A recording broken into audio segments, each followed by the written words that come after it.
நாம் இன்றைக்கு இதுக்கு அடுத்த படிக்க போகிறோம். 7ஆம் அதிகாரம், அப்போஸ்தலர் 7ஆம் அதிகாரம் 3ஆம் வசனம்.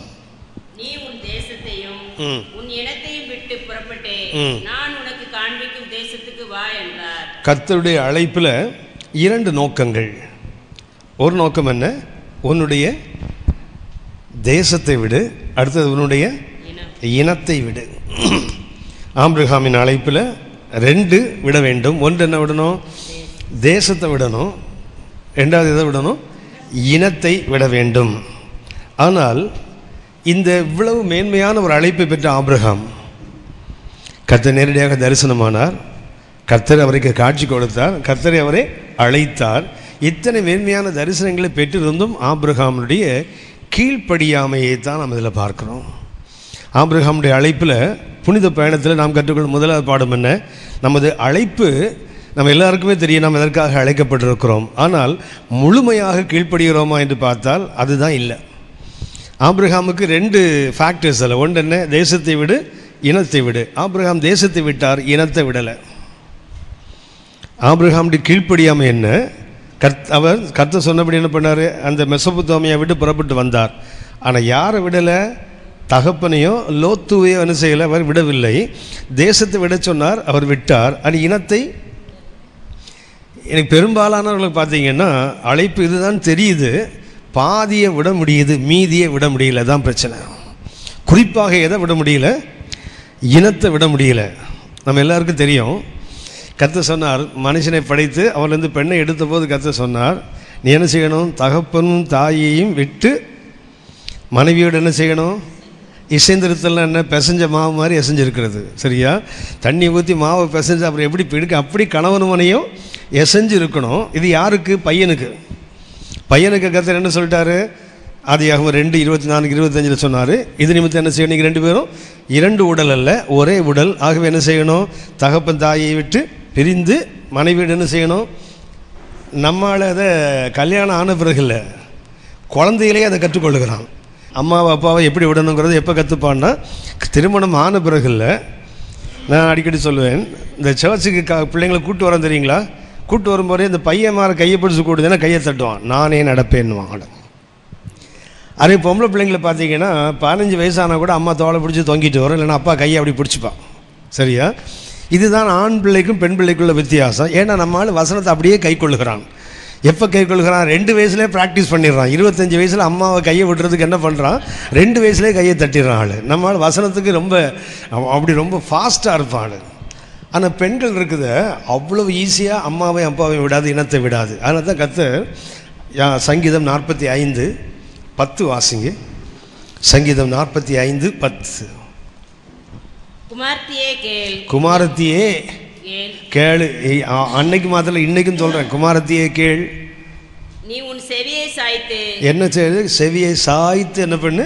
சிந்தித்துக்கொள். காது நல்ல சாட்சி என்ன பண்ணு? கேட்கறது மாத்திரம் இல்ல, சிந்தித்துக்கொள். உன் ஜனத்தையும் உன் தகப்பன் வீட்டையும் மறந்து விடு. என்ன செய்யணும்? மறந்துருக்கீங்களான்னு கொஞ்சம் பாருங்களேன். நான் இந்த பக்கம் பார்த்து கேட்குறேன், உங்களை கேட்கல.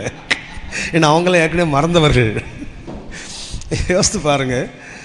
பசங்க உடனே அது கீழ்ப்படுகிறான் வசனத்துக்கு. இது பெண்கள் கீழ்ப்படியாதுன்னு தெரிஞ்சுதான் கர்த்தர் சொல்லிட்டாரு, செவியை சாய்த்து சிந்தித்துக்கொள், உன் இனத்தையும் தகப்பன் வீட்டையும்.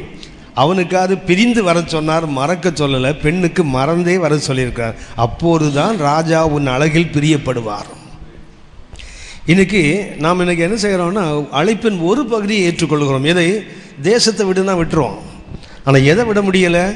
இனத்தை விடுவது ஆபிரகாமுடைய ஃபெயிலியர். அதுதான் ஆபிரகாமுடைய அழைப்பிலே நாம் கற்றுக்கொள்ள வேண்டிய பாடம் என்ன? ஒரு புனித பயணத்தை நீங்கள் நானும் மேற்கொண்டிருக்கிறோம். இதில் கற்றுக்கொள்ள வேண்டிய பாடம் என்ன? தேவனுடைய அழைப்புக்கு நீங்கள் நானும் செவி கொடுக்கிறோம். தேவனுடைய அழைப்புக்கு நீங்கள் நானும் கீழ்ப்படுகிறோம், முழுமையாக அல்ல. நம்ம எல்லாருக்கும் தெரியும், partial obedience is counted as disobedience. அரைகுறையான கீழ்ப்படிதலும் கீழ்ப்படியாமைதான். கீழ்ப்படிதல் என்றால் முழுமையாக கீழ்ப்படிவது தானே தவிர அறகுறையாக கீழ்ப்படிவது கீழ்ப்படிதல் அல்ல. இன்றைக்கு கர்த்தருடைய அழைப்புக்கு அநேக கீழ்ப்படுகிறோம் என்று சொல்லி கொண்டிருக்கிறோம். எவ்வளவுதான் கீழ்ப்படிவோம்? நமக்கு முடிஞ்ச வரைக்கும் கீழ்ப்படிய முடியாத போது. ஒன்றை கவனியுங்கள், ஆபிரகாம் அவருடைய அழைப்பின் 2 பகுதி. ஒன்று என்ன விடு? தேசத்தை விடு, இனத்தை விடு. அவர் எதை விட்டார்? தேசத்தை விட்டார், இனத்தை விடலை இல்லையா? நல்லா கவனிச்சு பார்த்தீங்கன்னா தெரியும். தேசத்தை விட்டு விட்டு இனத்தை விடாமல் இருந்தால் தெரியுங்களா, ஒரு காலம் வரும் அவர் ஒன்றுக்கு கீழ்ப்படிந்து ஒன்றை உடைத்தார். கொஞ்ச நாளான என்ன ஆகும் தெரியுங்களா, முதல்ல அவர் கீழ்ப்படிந்தார் பார்த்தீங்களா, அதையும் உடைப்பார். கீழ்ப்படிய வேண்டியதற்கு முழுமையாக கீழ்ப்படியாவிட்டால் பாதி கீழ்ப்படிஞ்சு மீதியை கீழ்ப்படியாமல் போவோமானால் என்ன ஆகும்னா, முதல்ல பாதி கீழ்ப்படிஞ்சோம் தெரியுங்களா, அதுவும் கீழ்ப்படியாமல் ஒரு நாள் எண்ணப்படும். இன்னும் சொல்ல போனால் நாம் அப்படி மாறி போயிடுவோம். நான் உங்களுக்கு ஒரு உதாரணத்தை சுட்டி காட்டுகிறேன். 2 ராஜாக்கள் 17ஆம் அதிகாரம், 2 ராஜாக்கள் 17ஆம் அதிகாரம் வாசிக்க வேண்டாம், ஒரு பெரிய வேத பகுதி 23 முதல் 41 வரை. இந்த பகுதியில் நாம் கவனிக்கிற முக்கியமான ஒன்று என்னவென்றால், உங்களுக்கு தெரியும் 2 ராஜாக்கள் 17ஆம் அதிகாரம் இஸ்ரவேலின் வரலாற்றில் மிக முக்கியமான ஒரு பகுதி. ஏனென்றால் இஸ்ரவேலின் 10 கோத்திரங்கள், அந்த வடக்கு ராஜ்யம் முழுவதும் தொலைந்து போனது எங்கன்னா இந்த 2 ராஜாக்கள் 17ஆம் அதிகாரத்தில் தான். இந்த 2 ராஜாக்கள் 17ஆம் அதிகாரத்தில் தான் இஸ்ரவேலில் 12 கோத்திரங்களில் 10 கோத்திரங்கள் இஸ்ரவேல் என்று அழைக்கப்பட்டது, 2 கோத்திரங்கள் யூதயா என்று அழைக்கப்பட்டது. அந்த 10 கோத்திரமும் தொலைந்து போய் இந்நாள் வரைக்கும் அவங்க திரும்ப வரலன்னு அந்த வசனம் சொல்லப்படுகிறது. அதாவது அசீரியாவுக்கு அடிமையாக கொண்டு போகப்பட்டது 17ஆம் அதிகாரத்தில் தான். இவர்களை கொண்டு சென்று விட்டு அங்கிருந்து என்ன செய்கிறான், 5 விதமான மக்கள் இனத்தை அசீரியாவிலேருந்து கூட்டிகிட்டு வந்து இஸ்ரவேலில் இருந்து 10 கோத்திரங்கள் இருந்தாங்க இல்லையா, அந்த பகுதியில் அவளை குடியேற்றினார்கள். நடந்தது என்னவென்றால், இவங்க வந்து இஸ்ரவேல் நாட்டில் அந்நிய தேவனை ஆராதித்தபடியினால அங்கே என்ன வந்ததுதான், கொடிய விலங்குகள் வந்தது, சிங்கங்கள் வந்தது, ஜனங்கள் பாதிக்கப்பட்டார்கள். உடனே இங்கே குடியிருக்கிறவன் என்ன பண்ணால், அசீரிய ராஜாவுக்கு முறையிட்டார்கள்.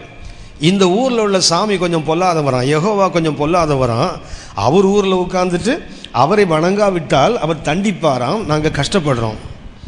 உடனே அங்கே செய்தி போன உடனே அந்த அசீரிய ராஜா என்ன செய்கிறான், இங்கேருந்து பிடிச்சிட்டு போன ஆட்களில் ஆசாரிகள் இருப்பாங்க இல்லையா, அதில் ஒருத்தர் அனுப்பி என்ன பண்ணுறான், நீங்கள் போய் உங்கள் ஊரில் உங்கள் தேவனை ஆராதிப்பதற்கு நீங்கள் கற்றுக் கொடுங்க.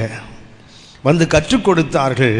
கற்றுக் கொடுத்த போது நடந்தது தான் 29லேருந்து 41 வரைக்கும் வாசிக்கணும். 23 மாத்திரம் வாசிங்க. 2 ராஜாக்கள் 17:23. கர்த்தர் தீர்க்கதரிசிகளாகிய தம்முடைய ஊழியக்காரர் எல்லாரையும் கொண்டு சொல்லியிருந்தபடி அவர்களை தமது சமூகத்தை விட்டு அகற்றுகிற வரைக்கும் அவைகளை விட்டு அவர்கள் விலகாதிருந்தார்கள். இப்படியே இஸ்ரவேலர் தங்கள் தேசத்தினின்று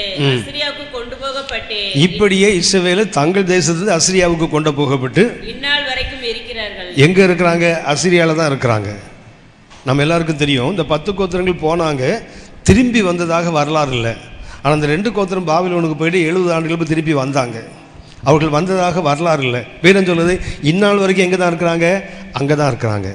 இவர்களை அகற்றி விட்டு அந்த இடத்துல யாரை கொண்டு வைக்கிறான், அசீரியர்களை கொண்டு இங்கே வைக்கிறார்கள். இன்னும் சொல்ல போனால் அவர்கள் வந்து சமாரியாவை கட்டி அதை தலைநகரமாக வைத்து அவர்கள் வாழுகிறார்கள்.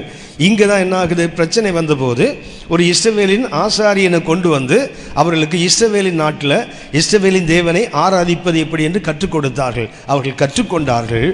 32ஆம் வசனம் வாசிங்க. 32. அவர்கள் கர்த்தருக்கு பயந்ததும் அன்றி, அவங்க என்ன பண்றாங்க, ஒரு நல்ல வழியை கற்றுக்கொண்டார்கள். கர்த்தருக்கு பயந்ததும் அன்றி மேடைகளில் உள்ள கோவில்களில் தங்களுக்காக ஆராதனை செய்கிறதற்கு தங்களுக்குள் ஈனமானவர்களை ஆசாரியர்களாகவும் ஏற்படுத்தினார்கள். என்ன பண்றான் பாருங்க, கர்த்தருக்கும் பயந்து ஆராதிக்கணும், அதனது எதையும் விட்டு விடக்கூடாது, அவனுடைய முன்னோர்களுடைய தெய்வங்களையும் விட்டு விடக்கூடாது. இஸ்ரவேலுக்கு வந்துட்டான், இங்கே குடியேறி விட்டார்கள். எதை கற்றுக்கொள்ளுகிறார்கள், கர்த்தரை எப்படி ஆராதிப்பதென்று கற்றுக்கொள்ளுகிறார்கள். ஆனால் எது போகலை, அந்த பழைய சரக்கு இன்னும் போகலை. இன்னைக்கு வரைக்கும் நம்மகிட்ட இருக்குதானே, சரியா? என்னதான் ரட்சிக்கப்பட்டாலும் சரிதான், கிறிஸ்தவத்தில் பாரம்பரியங்கள் இல்லையா? கிறிஸ்தவத்தில் பாரம்பரியம் இல்லையா? இன்றைக்கும் திருமணம்னு சொன்னால் அந்த கல்யாண லெட்டர் இருக்குது தெரியுங்களா, கொஞ்சம் மஞ்சள் பூசி தானே கொடுக்குறான் நம்ம ஆள். 4 மூலையிலையும் ஒன்றை கூட விட்டுறக்கூடாது, சரியா? 4 மூலையிலையும், பைபிளில் 4 மூலையிலையும் தூதர்கள் என்று ஆக்கினை வராமல் தடுத்து நிறுத்தினான்னு போட்டிருக்குது. வெளிப்பாடு 7:1. நம்ம ஆள் மஞ்சள் பூசி கொடுக்குறான்னு. அதை விட ஒரு பெரிய தேவ மனிதன் இன்றைக்கு அழைத்து கொள்ளப்படுகிற ஒருவர் ஒரு முறை அவர் பேசுகிறார். அவருக்கு திருமணத்துக்கு கிறிஸ்தவர்கள் திருமண அழைப்புதல் கொண்டு வந்தால் பெரிய தட்டில் பூ, பழம், மஞ்சள், அப்புறம் தேங்காய் இதெல்லாம் வச்சு தான் எதை கொடுக்குறாங்களாம், அந்த லிமிட்டேஷன் கொடுக்குறாங்களே. அவர் சொல்லுகிறார், அந்த பூ மஞ்சள்லாம் வச்சா என்ன தப்பு இருக்குது, அதெல்லாம் ஒன்றும் தப்பு இல்லை. அவர் திருமணம் ஆகாதவர். அவர் சொல்கிறார், எனக்கு குழந்தைங்க இருந்தால் என் பிள்ளைங்களுக்கு கூட கல்யாணம் இப்படி தான் பண்ணுவேன். உலகம் அறிந்த ஒரு பெரிய தீர்க்கதரிசி. அவரும் இப்படி தான் பேசிட்டு உட்கார்ந்துருக்காரு. எங்கே போயிட்டு இருக்கிறது வந்து ஆவிக்கிற உலகம் தெரியவில்லை. என்னாச்சுன்னா இரண்டையும் வைத்திருக்கிறார்கள். ஒன்று எதை வச்சிருக்காங்க? கர்த்தரை ஆராதிப்பதையும் கற்றுக்கொள்ளுகிறார்கள். கூட எதையும் வச்சுருக்காங்க? தாங்கள் விட்டு வந்த நேரம் இருந்தால் வீட்டில் போய் படித்து பாருங்கள். 23 முதல் 41 வசனம் 2 ராஜாக்கள் 17.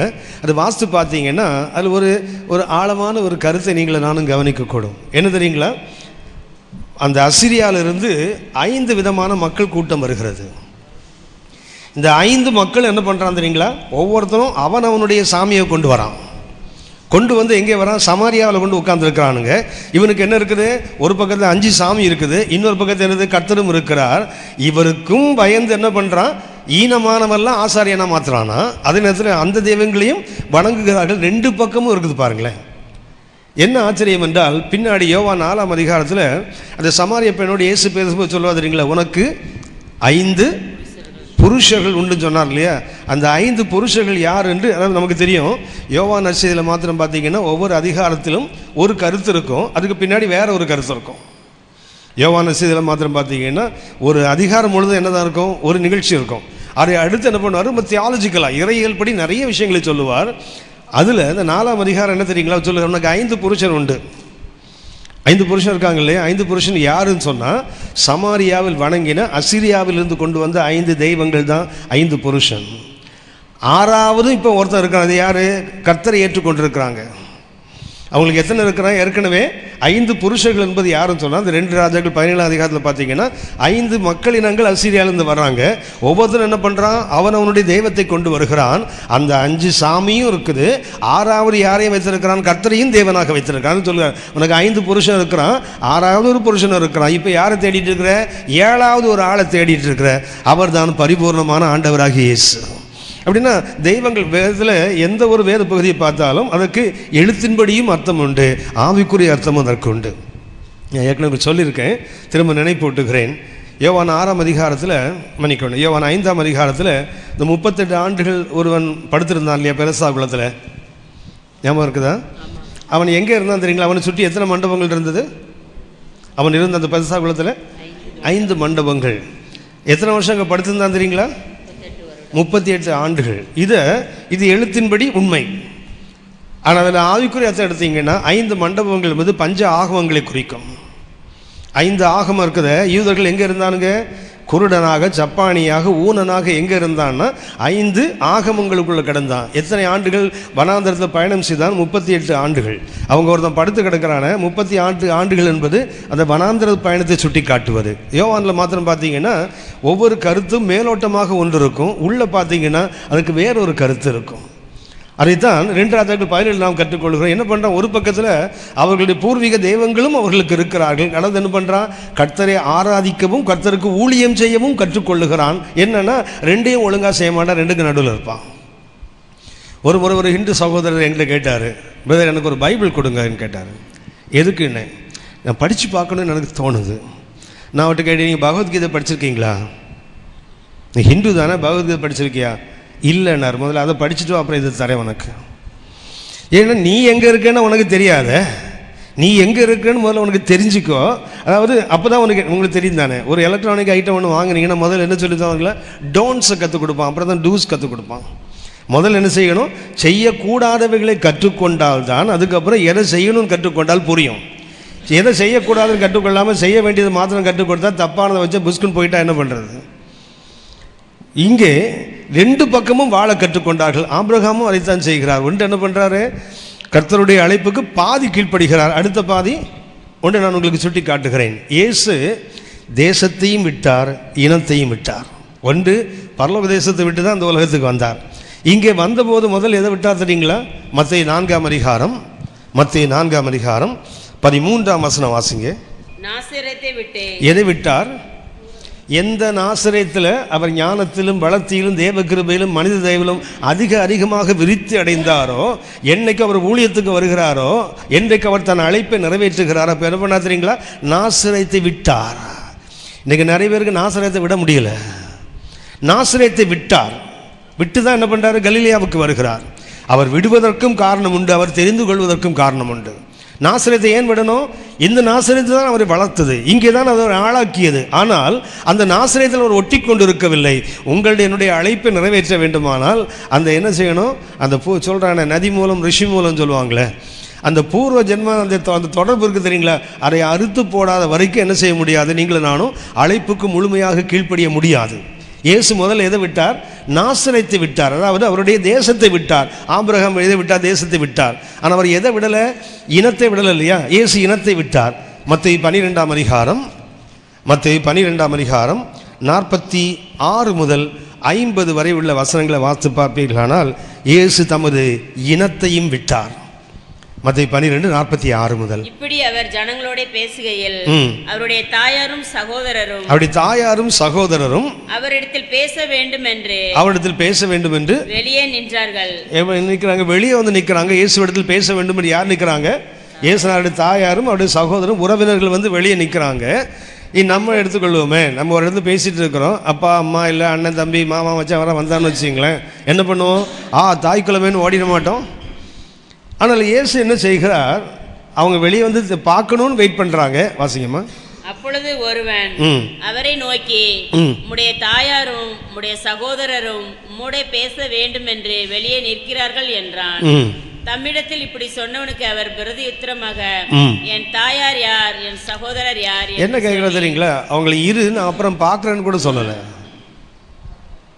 அவங்க என்ன தேடி வந்திருக்காங்கன்னு ஓடாதது மாத்திரமல்ல, அவங்கள வெயிட் பண்ணுங்க, இல்லைன்னா விஐபி ட்ரீட்மெண்ட் கொடுத்து வைங்க. நான் வந்து என்ன செய்கிறேன்?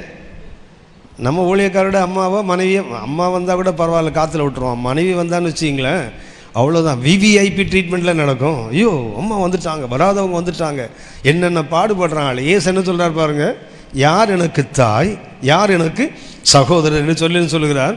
பிதாவின் சித்தத்தின்படி யார் செய்கிறாங்களோ அவள் தான் எனக்கு தாய், அவள் தான். கவனிச்சு பாருங்க, மரியன்னை பிதாவின் சித்தத்தை செய்தவங்களா இல்லையா? மரியாள் பிதாவின் சித்தத்தை செய்த, ஒரு சித்தத்தின்படி எனக்கு ஆக கடவுள்னு சொல்லிதானவங்க இந்த இவருக்கு அம்மாவாகவே மாறினாங்க.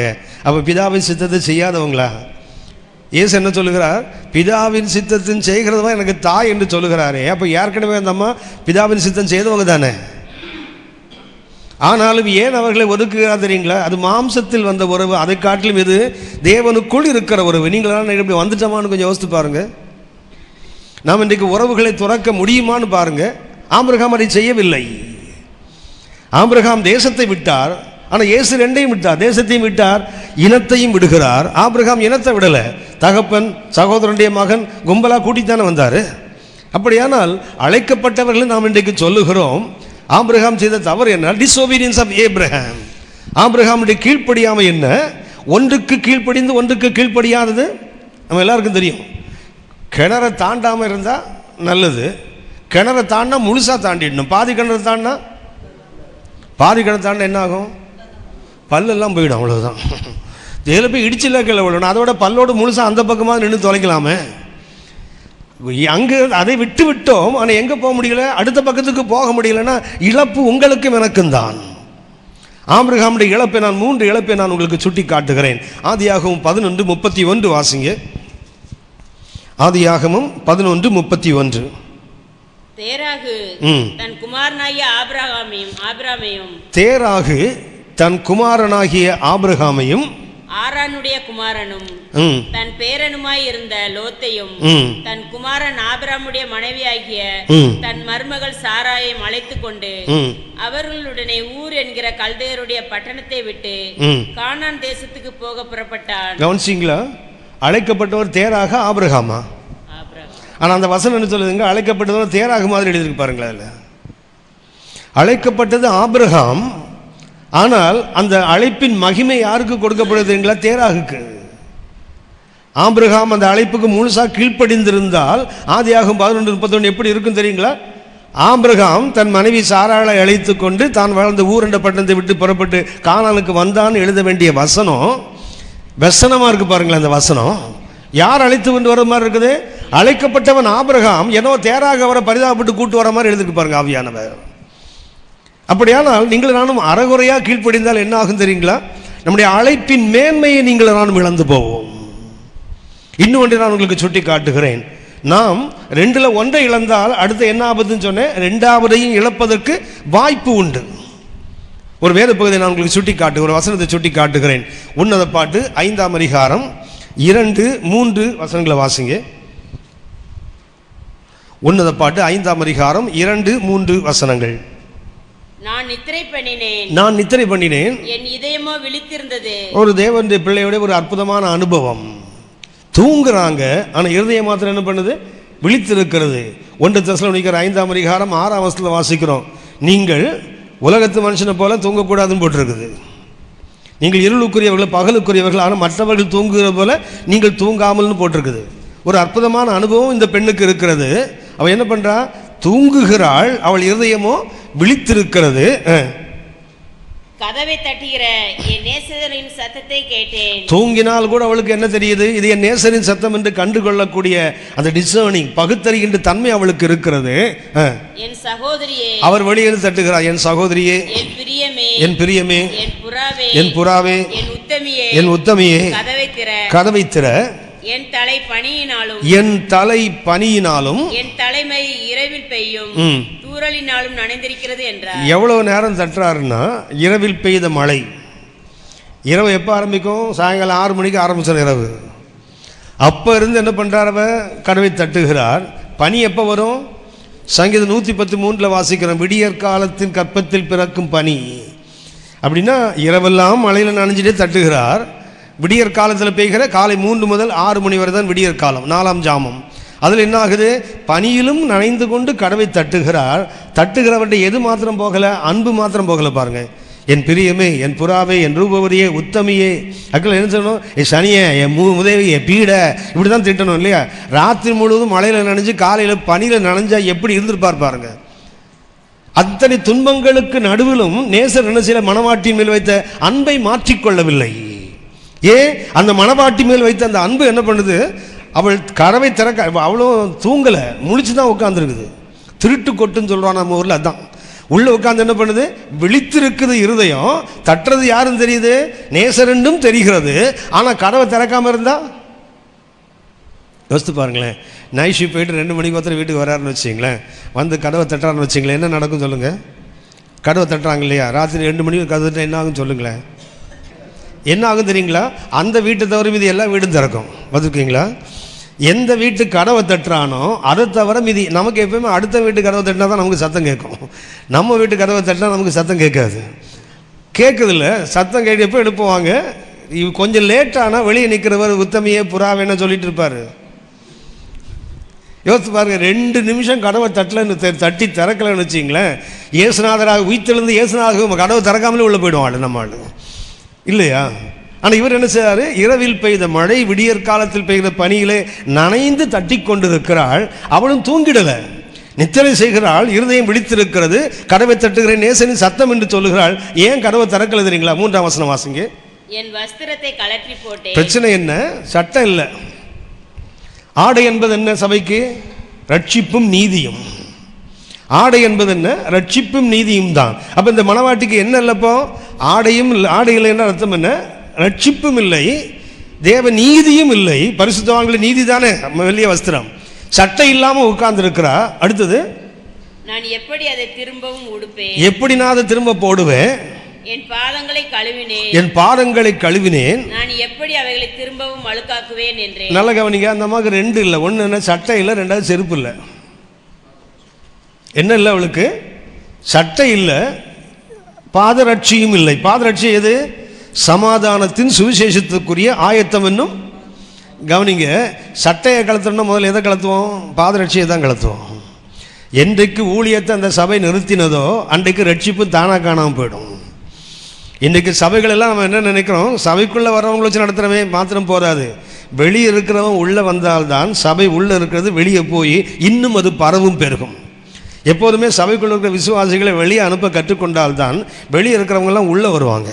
உள்ளே இருக்கிறவனை உள்ளேயே பிடித்து வைக்க கற்றுக்கொள்வோம். ஆனால் நம்ம சபை, நம்ம ஊழியம் வெளியே போயிடாத, இது இப்படி பிடிச்சி வச்சா என்ன ஆகும்னா, அவன் உள்ளே உட்காந்து ஹில் பி ரஸ்டிங், துருப்பிடிச்சு உருப்படாமல் போயிடுவான்.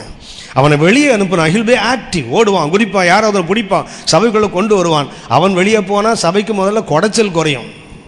சரியா? இந்த சபைக்குள்ளே கொஞ்ச நாள் விசுவாசி இருந்தான்னு வச்சுங்களேன், பாஸ்டருக்கு வந்து ஜாக் வைப்பான் ஆளை தூக்கி வெளியே விட்டுறதுக்கு. என்ன பண்ணுவான்? கேட்கலையா? அவர் சவுல் சொன்னான் தெரியுங்களா, இனி அவனுக்கு சிங்காசனம் ஒன்று தான் குறைவு. தாவீது அப்படி தானே வந்துட்டான், லூசிஃபர் அப்படி தானே போயிட்டான். எனக்கு அந்த இடம் கிடைத்தால் என்ன? வெளியே ஆளை அனுப்புனா வெளியே உள்ளவன் உள்ளே வருவான். இன்றைக்கு நாம் வெளியே அனுப்ப வேண்டாம் வேண்டாம் வேண்டாம்னு உள்ளே பிடிச்சி வச்சா என்ன ஆகும் தெரியுங்களா? சட்டையை இழந்துருவான், அவன் ரட்சிப்பை இழந்து விடுவான். மறுபடியும் சொல்லுகிறேன், ஒன்றை நீங்கள் நானும் இழந்தால் அடுத்தது தானாக போயிடும். ஊழியத்தை இழந்தால் என்ன ஆகிடும்? ரட்சிப்பை காத்துக்கொள்வது கடினம், நீதியை காத்துக்கொள்வது கடினம். நான் எப்போதுமே நினைப்பேன், காலையில் எழுந்தால் எனக்கு காலையில் ஒரு ஊழியம், மத்தியானம் ஒரு ஊழியம், சாயங்காலம் ஒரு ஊழியம் இருந்தால் என் பரிசுத்தம் உண்மையிலே பிரகாசமாக இருக்கும். என்னுடைய விழிப்புணர்வு ரொம்ப ஆயத்தமாக இருக்கும். எப்போதுமே அந்த தேவ உணர்வோடு இருப்பேன். இன்றைக்கி காலையில் ஊழியம் இல்லைன்னு சொன்னால் காலையில் எழுந்துக்கிறதுக்கே கேள்விக்குறியாக இருக்கும். நேற்று ராத்திரி தான் லேட்டாக தூங்கினோமே, அப்புறம் என்னத்துக்கு இன்னைக்கு காலையில் அவ்வளோ அவசரமாக எழுந்து என்னத்தை கழட்ட போகிறோம். அதுவே காலையில் ஊழியம் இருந்தால் எவ்வளோ லேட்டாக படுத்தாலும் டப்புன்னு எழுந்து நிற்க தோணுதில்லை. நல்லா கவனிச்சிங்க, ஒன்றை நாம் இழப்போமானால் அடுத்தது தானாக போயிடும்.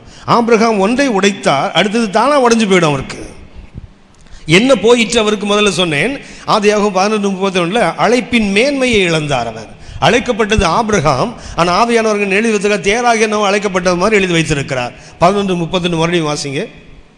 தேராகு தன் குமாரனாகிய ஆபிரகாமையும் ஆரோனுடைய குமாரனும் தன் பேரனுமாயிருந்த லோத்தையும் தன் குமாரன் ஆபிரகாமுடைய மனைவியாகிய தன் மருமகள் சாராயையும் அழைத்து கொண்டு அவர்களுடனே ஊர் என்கிற கல்தேயருடைய பட்டணத்தை விட்டு கானான் தேசத்துக்கு போக புறப்பட்டான். அழைக்கப்பட்டது ஆபிரகாம், ஆனால் அங்கே ஆவியானவர் எழுதுறாரு தேராக ஆபிரகாம். அதாவது தேராக புண்ணியத்தில் ஆபிரகாம் பொழைத்தது மாதிரி எழுதியிருக்கு பாருங்க. அங்கே அழைப்பின் மேன்மை போயிடும். ஒரே ஒரு கருத்து மாதிரி கேட்குறேன், ஆபிரகாம் அழைக்கப்பட்டாரே, அந்த அழைப்பின் மேன்மை என்ன? ஆபிரகாமுக்கு கர்த்தர் அழைத்ததுனால ஆபிரகாமுக்கு என்னவெல்லாம் கிடைத்தது ஐயா? விசுவாசிகளுக்கு தகப்பனானார். அடுத்தது நான் ஒன்று சொல்கிறேன், ஆதியாகமம் 12ஆம் அதிகாரம் 1 முதல் 3 வரைக்கும் பார்த்தீங்கன்னா அவருக்கு இருந்தது முதல்ல பர்சனல் பிளெஸ்ஸிங். உன்னை நான் ஆசீர்வதிப்பேன். முதல்ல என்ன அழைப்பில் அவருக்கு கிடைத்தது நன்மை என்ன? Personal blessing. அடுத்தது என்ன? National blessing. அவன் இனம் ஆசீர்வதிக்கப்பட்டது. மூன்றாவதாக முழு உலகமும் அவனுக்குள் ஆசீர்வதிக்கப்படுகிறது, யூனிவர்சல் பிளெஸ்ஸிங். ஆபிரகாமுக்கு கிடைத்த 3, அவனுடைய அழைப்பில் அவருக்கு கிடைத்த 3, உன்னை நான் ஆசீர்வதிப்பேன், உன்னுடைய இனம் உலகெல்லா இனங்களுக்குள்ளும் ஆசீர்வதிக்கப்படும். மூன்றாவது என்ன? எல்லா வம்சங்களும் உன் சந்ததிக்குள் என்ன செய்யப்படும்? ஆசீர்வதிக்கும். 3 விதமான ஆசீர்வாதங்கள், பர்சனல், நேஷனல், அவனுடைய இனத்துக்கு ஆசீர்வாதம், மூன்றாவது முழு உலகத்துக்கும் ஆசீர்வாதம். இந்த 3ஐ காட்டிலும் அவருக்கு மேலான ஒரு ஆசீர்வாதம் என்ன தெரியுங்களா? Can anybody say? பாஸ்டர் சொன்னாங்க விசுவாசிகளுக்கு தகப்பனானார். இயேசுநாதருக்கு அப்பா ஆனாரா இல்லையா? ஆபிரகாம் இயேசுநாதருக்கு அப்பா ஆனாரா இல்லையா? எதனால் ஆனார்? இந்த அழைப்பினால. யோசுவா 24ஆம் அதிகாரம் 2ஆம் வசனம் வாசிங்க. யோசுவா 24:2. யோசுவா 24:2. அப்பொழுது யோசுவா சகல ஜனங்களையும் நோக்கி இஸ்ரவேலின் தேவனாகிய கர்த்தர் சொல்லுகிறது என்னவென்றால் பூர்வத்திலே உங்கள் பிதாக்களாகிய ஆபிரகாமுக்கும் நாகோருக்கும் தகப்பனான தேராகு என்பவன் நதிக்கு அப்புறத்திலே குடியிருந்த போது அவர்கள் வேற தேவர்களை சேவித்தார்கள். அவர்கள் கர்த்தரை சேவிக்கவில்லை, வேற தெய்வங்களை, விக்கிரகங்களை வணங்கி கொண்டிருந்தார்கள். நான் நதிக்கு அப்புறத்தில் இருந்த உங்கள் தகப்பனாகிய ஆபிரகாமை அழைத்து கொண்டு வந்து அவனை கானான் தேசமெங்கும் சஞ்சரிக்க செய்து அவன் சந்ததியை திரட்சியாக்கி அவனுக்கு ஈசாக்கை கொடுத்தேன். அப்படின்னா சந்ததி திரட்சியாக்குவதற்கு யார் வேண்டாம்? ஈசாக்கு வேண்டாம். அந்த வசனம் மீனிங்ஃபுல்லாக இருக்கணும்னா திருப்பி இருக்கணும். கானான் தேசமெங்கும் அவனை சஞ்சரிக்க செய்து ஈசாக்கை கொடுத்து அவன் சந்ததியை திரட்சி ஆக்கினேன். அதானே சரி? ஈசாக்கு வந்ததானுங்க சந்ததி திரட்சி ஆகும். ஆனால் ஆவியானவர் அப்படி எழுதலை பாருங்களேன், திருப்பி எழுதுறாரு. அவன் சந்ததியை திரட்சி ஆக்கி அப்புறம் அவனுக்கு யாரை கொடுத்தேன்? அதுக்கு அர்த்தம் என்ன? தேவன் ஆபிரகாமுக்கு கொடுத்த அந்த ஆசீர்வாதம் அழைப்பு இருக்குது. எப்படிப்பட்ட அழைப்பு? ஈசாக்கினால் சந்ததி பெருகுவதல்ல, சந்ததி பெருகின பிறகுதான் யார் வருவானா? அப்போ உங்களுக்கு தோணும் இஸ்மவேல் இருப்பானோ முன்னாடி, ஏன்னா இஸ்மவேல் முதலே வந்துட்டான்ல. ஆமாவா? கேத்தூர் ஆளுக்கு முதல்லையே பிள்ளைகள் இருந்திருக்குமோ அப்படி தோன்றுது இல்லையா? கலாத்தியர் 3ஆம் அதிகாரம் 16ஆம் வசனம் வாசிங்க. கலாத்தியர் 3:16. வாக்குத்தத்தங்கள் பண்ணப்பட்டன, சந்ததிகளுக்கென்று அநேகரை குறித்து சொல்லாமல் உன் சந்ததிக்கென்று. அந்த சந்ததி ஈசாக்கு இல்லை, இயேசு. அப்படின்னா ஆபிரகாம் விசுவாசிகளுக்கு மாத்திரமா அப்பா? இயேசுக்கும் அப்பா. Price the Lord. ஆனால் தான் மத்தேயு 1ஆம் அதிகாரம் 1 இப்படி ஆரம்பிக்கும். ஆபிரகாமின் குமாரனாகிய தாவீதின் குமாரனாகிய இயேசு கிறிஸ்துவின் வம்ச வரலாறு. அவன் அழைப்பின் மேன்மை என்ன தெரியுங்களா? he became the father of God himself. பரலோகத்தின் தேவனுக்கே அப்பாவா மாறிட்டான்.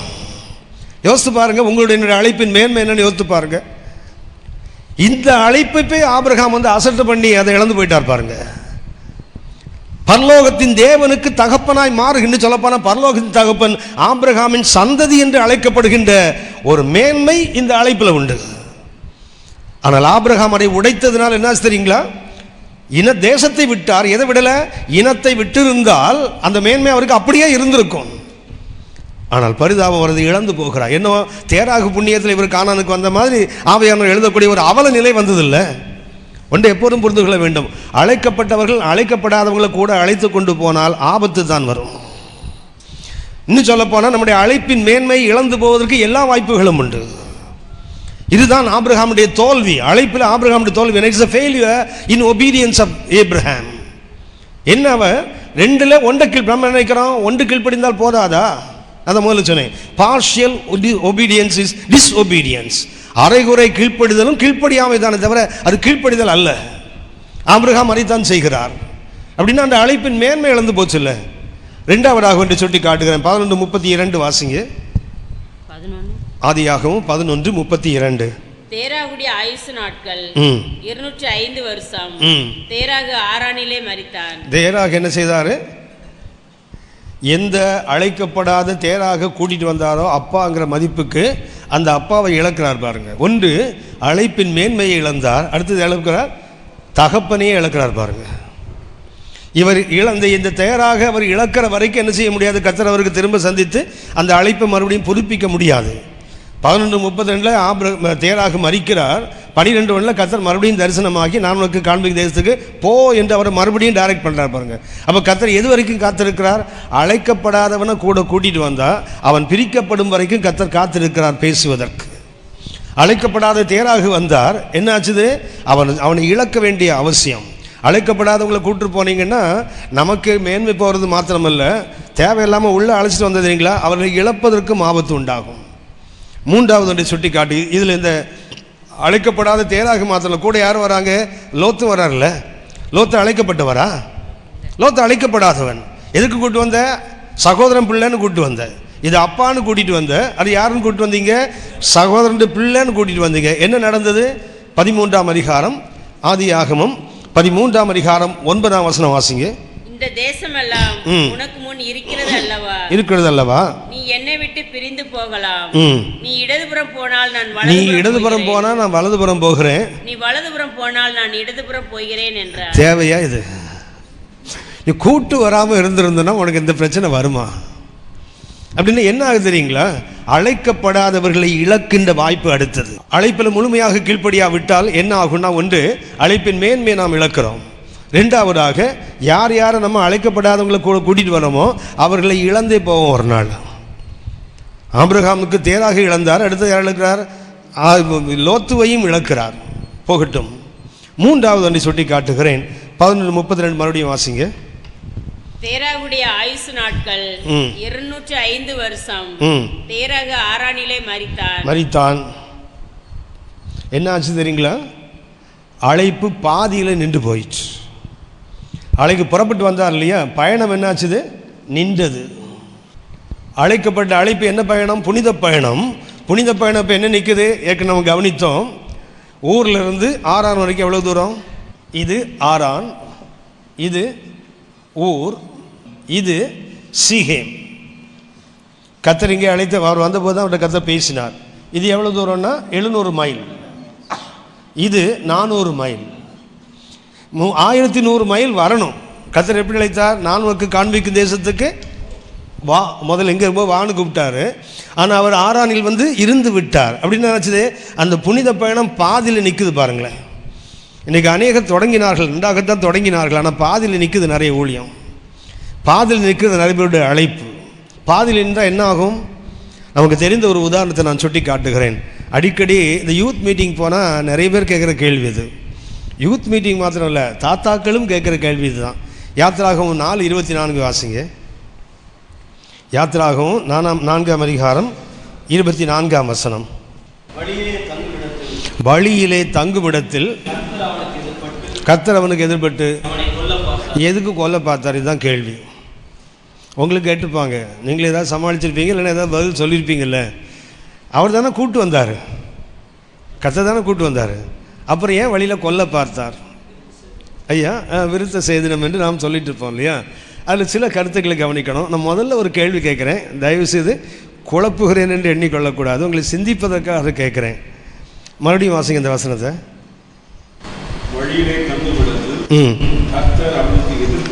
அவனுக்கு என்றால் யாருக்கு? மோசேக்கு தானா? ஏன்னா கூட என்ன 2 பேர் இருக்கிறானுங்க. யார் இருக்கிறான்? கர்சோமும் இருக்கிறான், அடுத்தது எலேசாரும் இருக்கிறாங்க. 2 பையனும் இருக்கிறான். உங்களுக்கு தெரியும் நினைக்கிறேன், மோசேக்கு திருமணமாக எத்தனை வருஷம் ஆச்சு? இப்போ 40 வருஷம். பிள்ளைங்களுக்கு குறைஞ்சது ஒரு 37-38 வயசு இருக்கும். அவனு எல்லோரும் பெரிய ஆம்பளைங்க தான் எல்லோரும், சரியா? 2 பையனும் கூட வர்றாங்க. நமக்கு நிறைய வேதத்தை பகுதி என்ன குழந்தை மாதிரி தான் தெரியும் நிறைய பேர். மோசே வரும்போது குழந்தைங்களை கூப்பிட்டு வரல, 40 ஆண்டுகளுக்கு பிறகு கூப்பிட்டு வரான். ஏன்னா 40 மீதியானுக்கு போனால் 80 தான் கர்த்தர் அழைத்து கூட. இப்போ 40 வருஷம் ஆகி போச்சுது. பிள்ளைகளுக்கு என்ன இருக்கும்? கண்டிப்பாக 35, 37, 38 வயதுக்கு மேலே இருந்துக்கணும் இல்லையா? 2 பேரும். அவனுக்கு என்றால் ஒரு கருத்து, மோசே என்றால் ஏன் கர்த்தர் அவனை கொல்ல பார்த்தார்? அதுக்கு ஒரு காரணத்தை நான் உங்களை சுட்டி காட்டுகிறேன். வனாந்திரத்தில் வனாந்திரத்தில் பின்பகுதியிலே கர்த்தர் அவனுக்கு பயிற்சியை கொடுத்தார். யாத்திராகமம் 3:1 பார்த்தீங்கன்னா ஓரை பர்வத்துக்கு எப்படி வந்தார்? வனாந்திரத்தின் பின்புறமாகத்தான் ஓரைபுக்கு வந்தார். அப்போ இந்த 40 ஆண்டுகள் அவருக்கு எங்கே பயிற்சி நடந்தது? வனாந்திரத்தில், ஓரை வனாந்திரத்தில் சொல்லப்போனால் அந்த மலைக்கு பின்பகுதியில் கர்த்தர் என்ன பண்ணார்? அவருக்கு 40 ஆண்டுகள் பயிற்சி. இந்த வனாந்திர பயிற்சி உங்களுக்கு தெரியும் நம்புகிறேன். பவுல் அரபி தேசத்துக்கு போனார் இல்லையா? ஞாபகம் இருக்குதா? கலாத்தியர் 1ஆம் அதிகாரம் 17ஆம் வசனம் வாசிங்க. கலாத்தியர் 1ஆம் அதிகாரம் 17ஆம் வசனம். எனக்கு முன்னே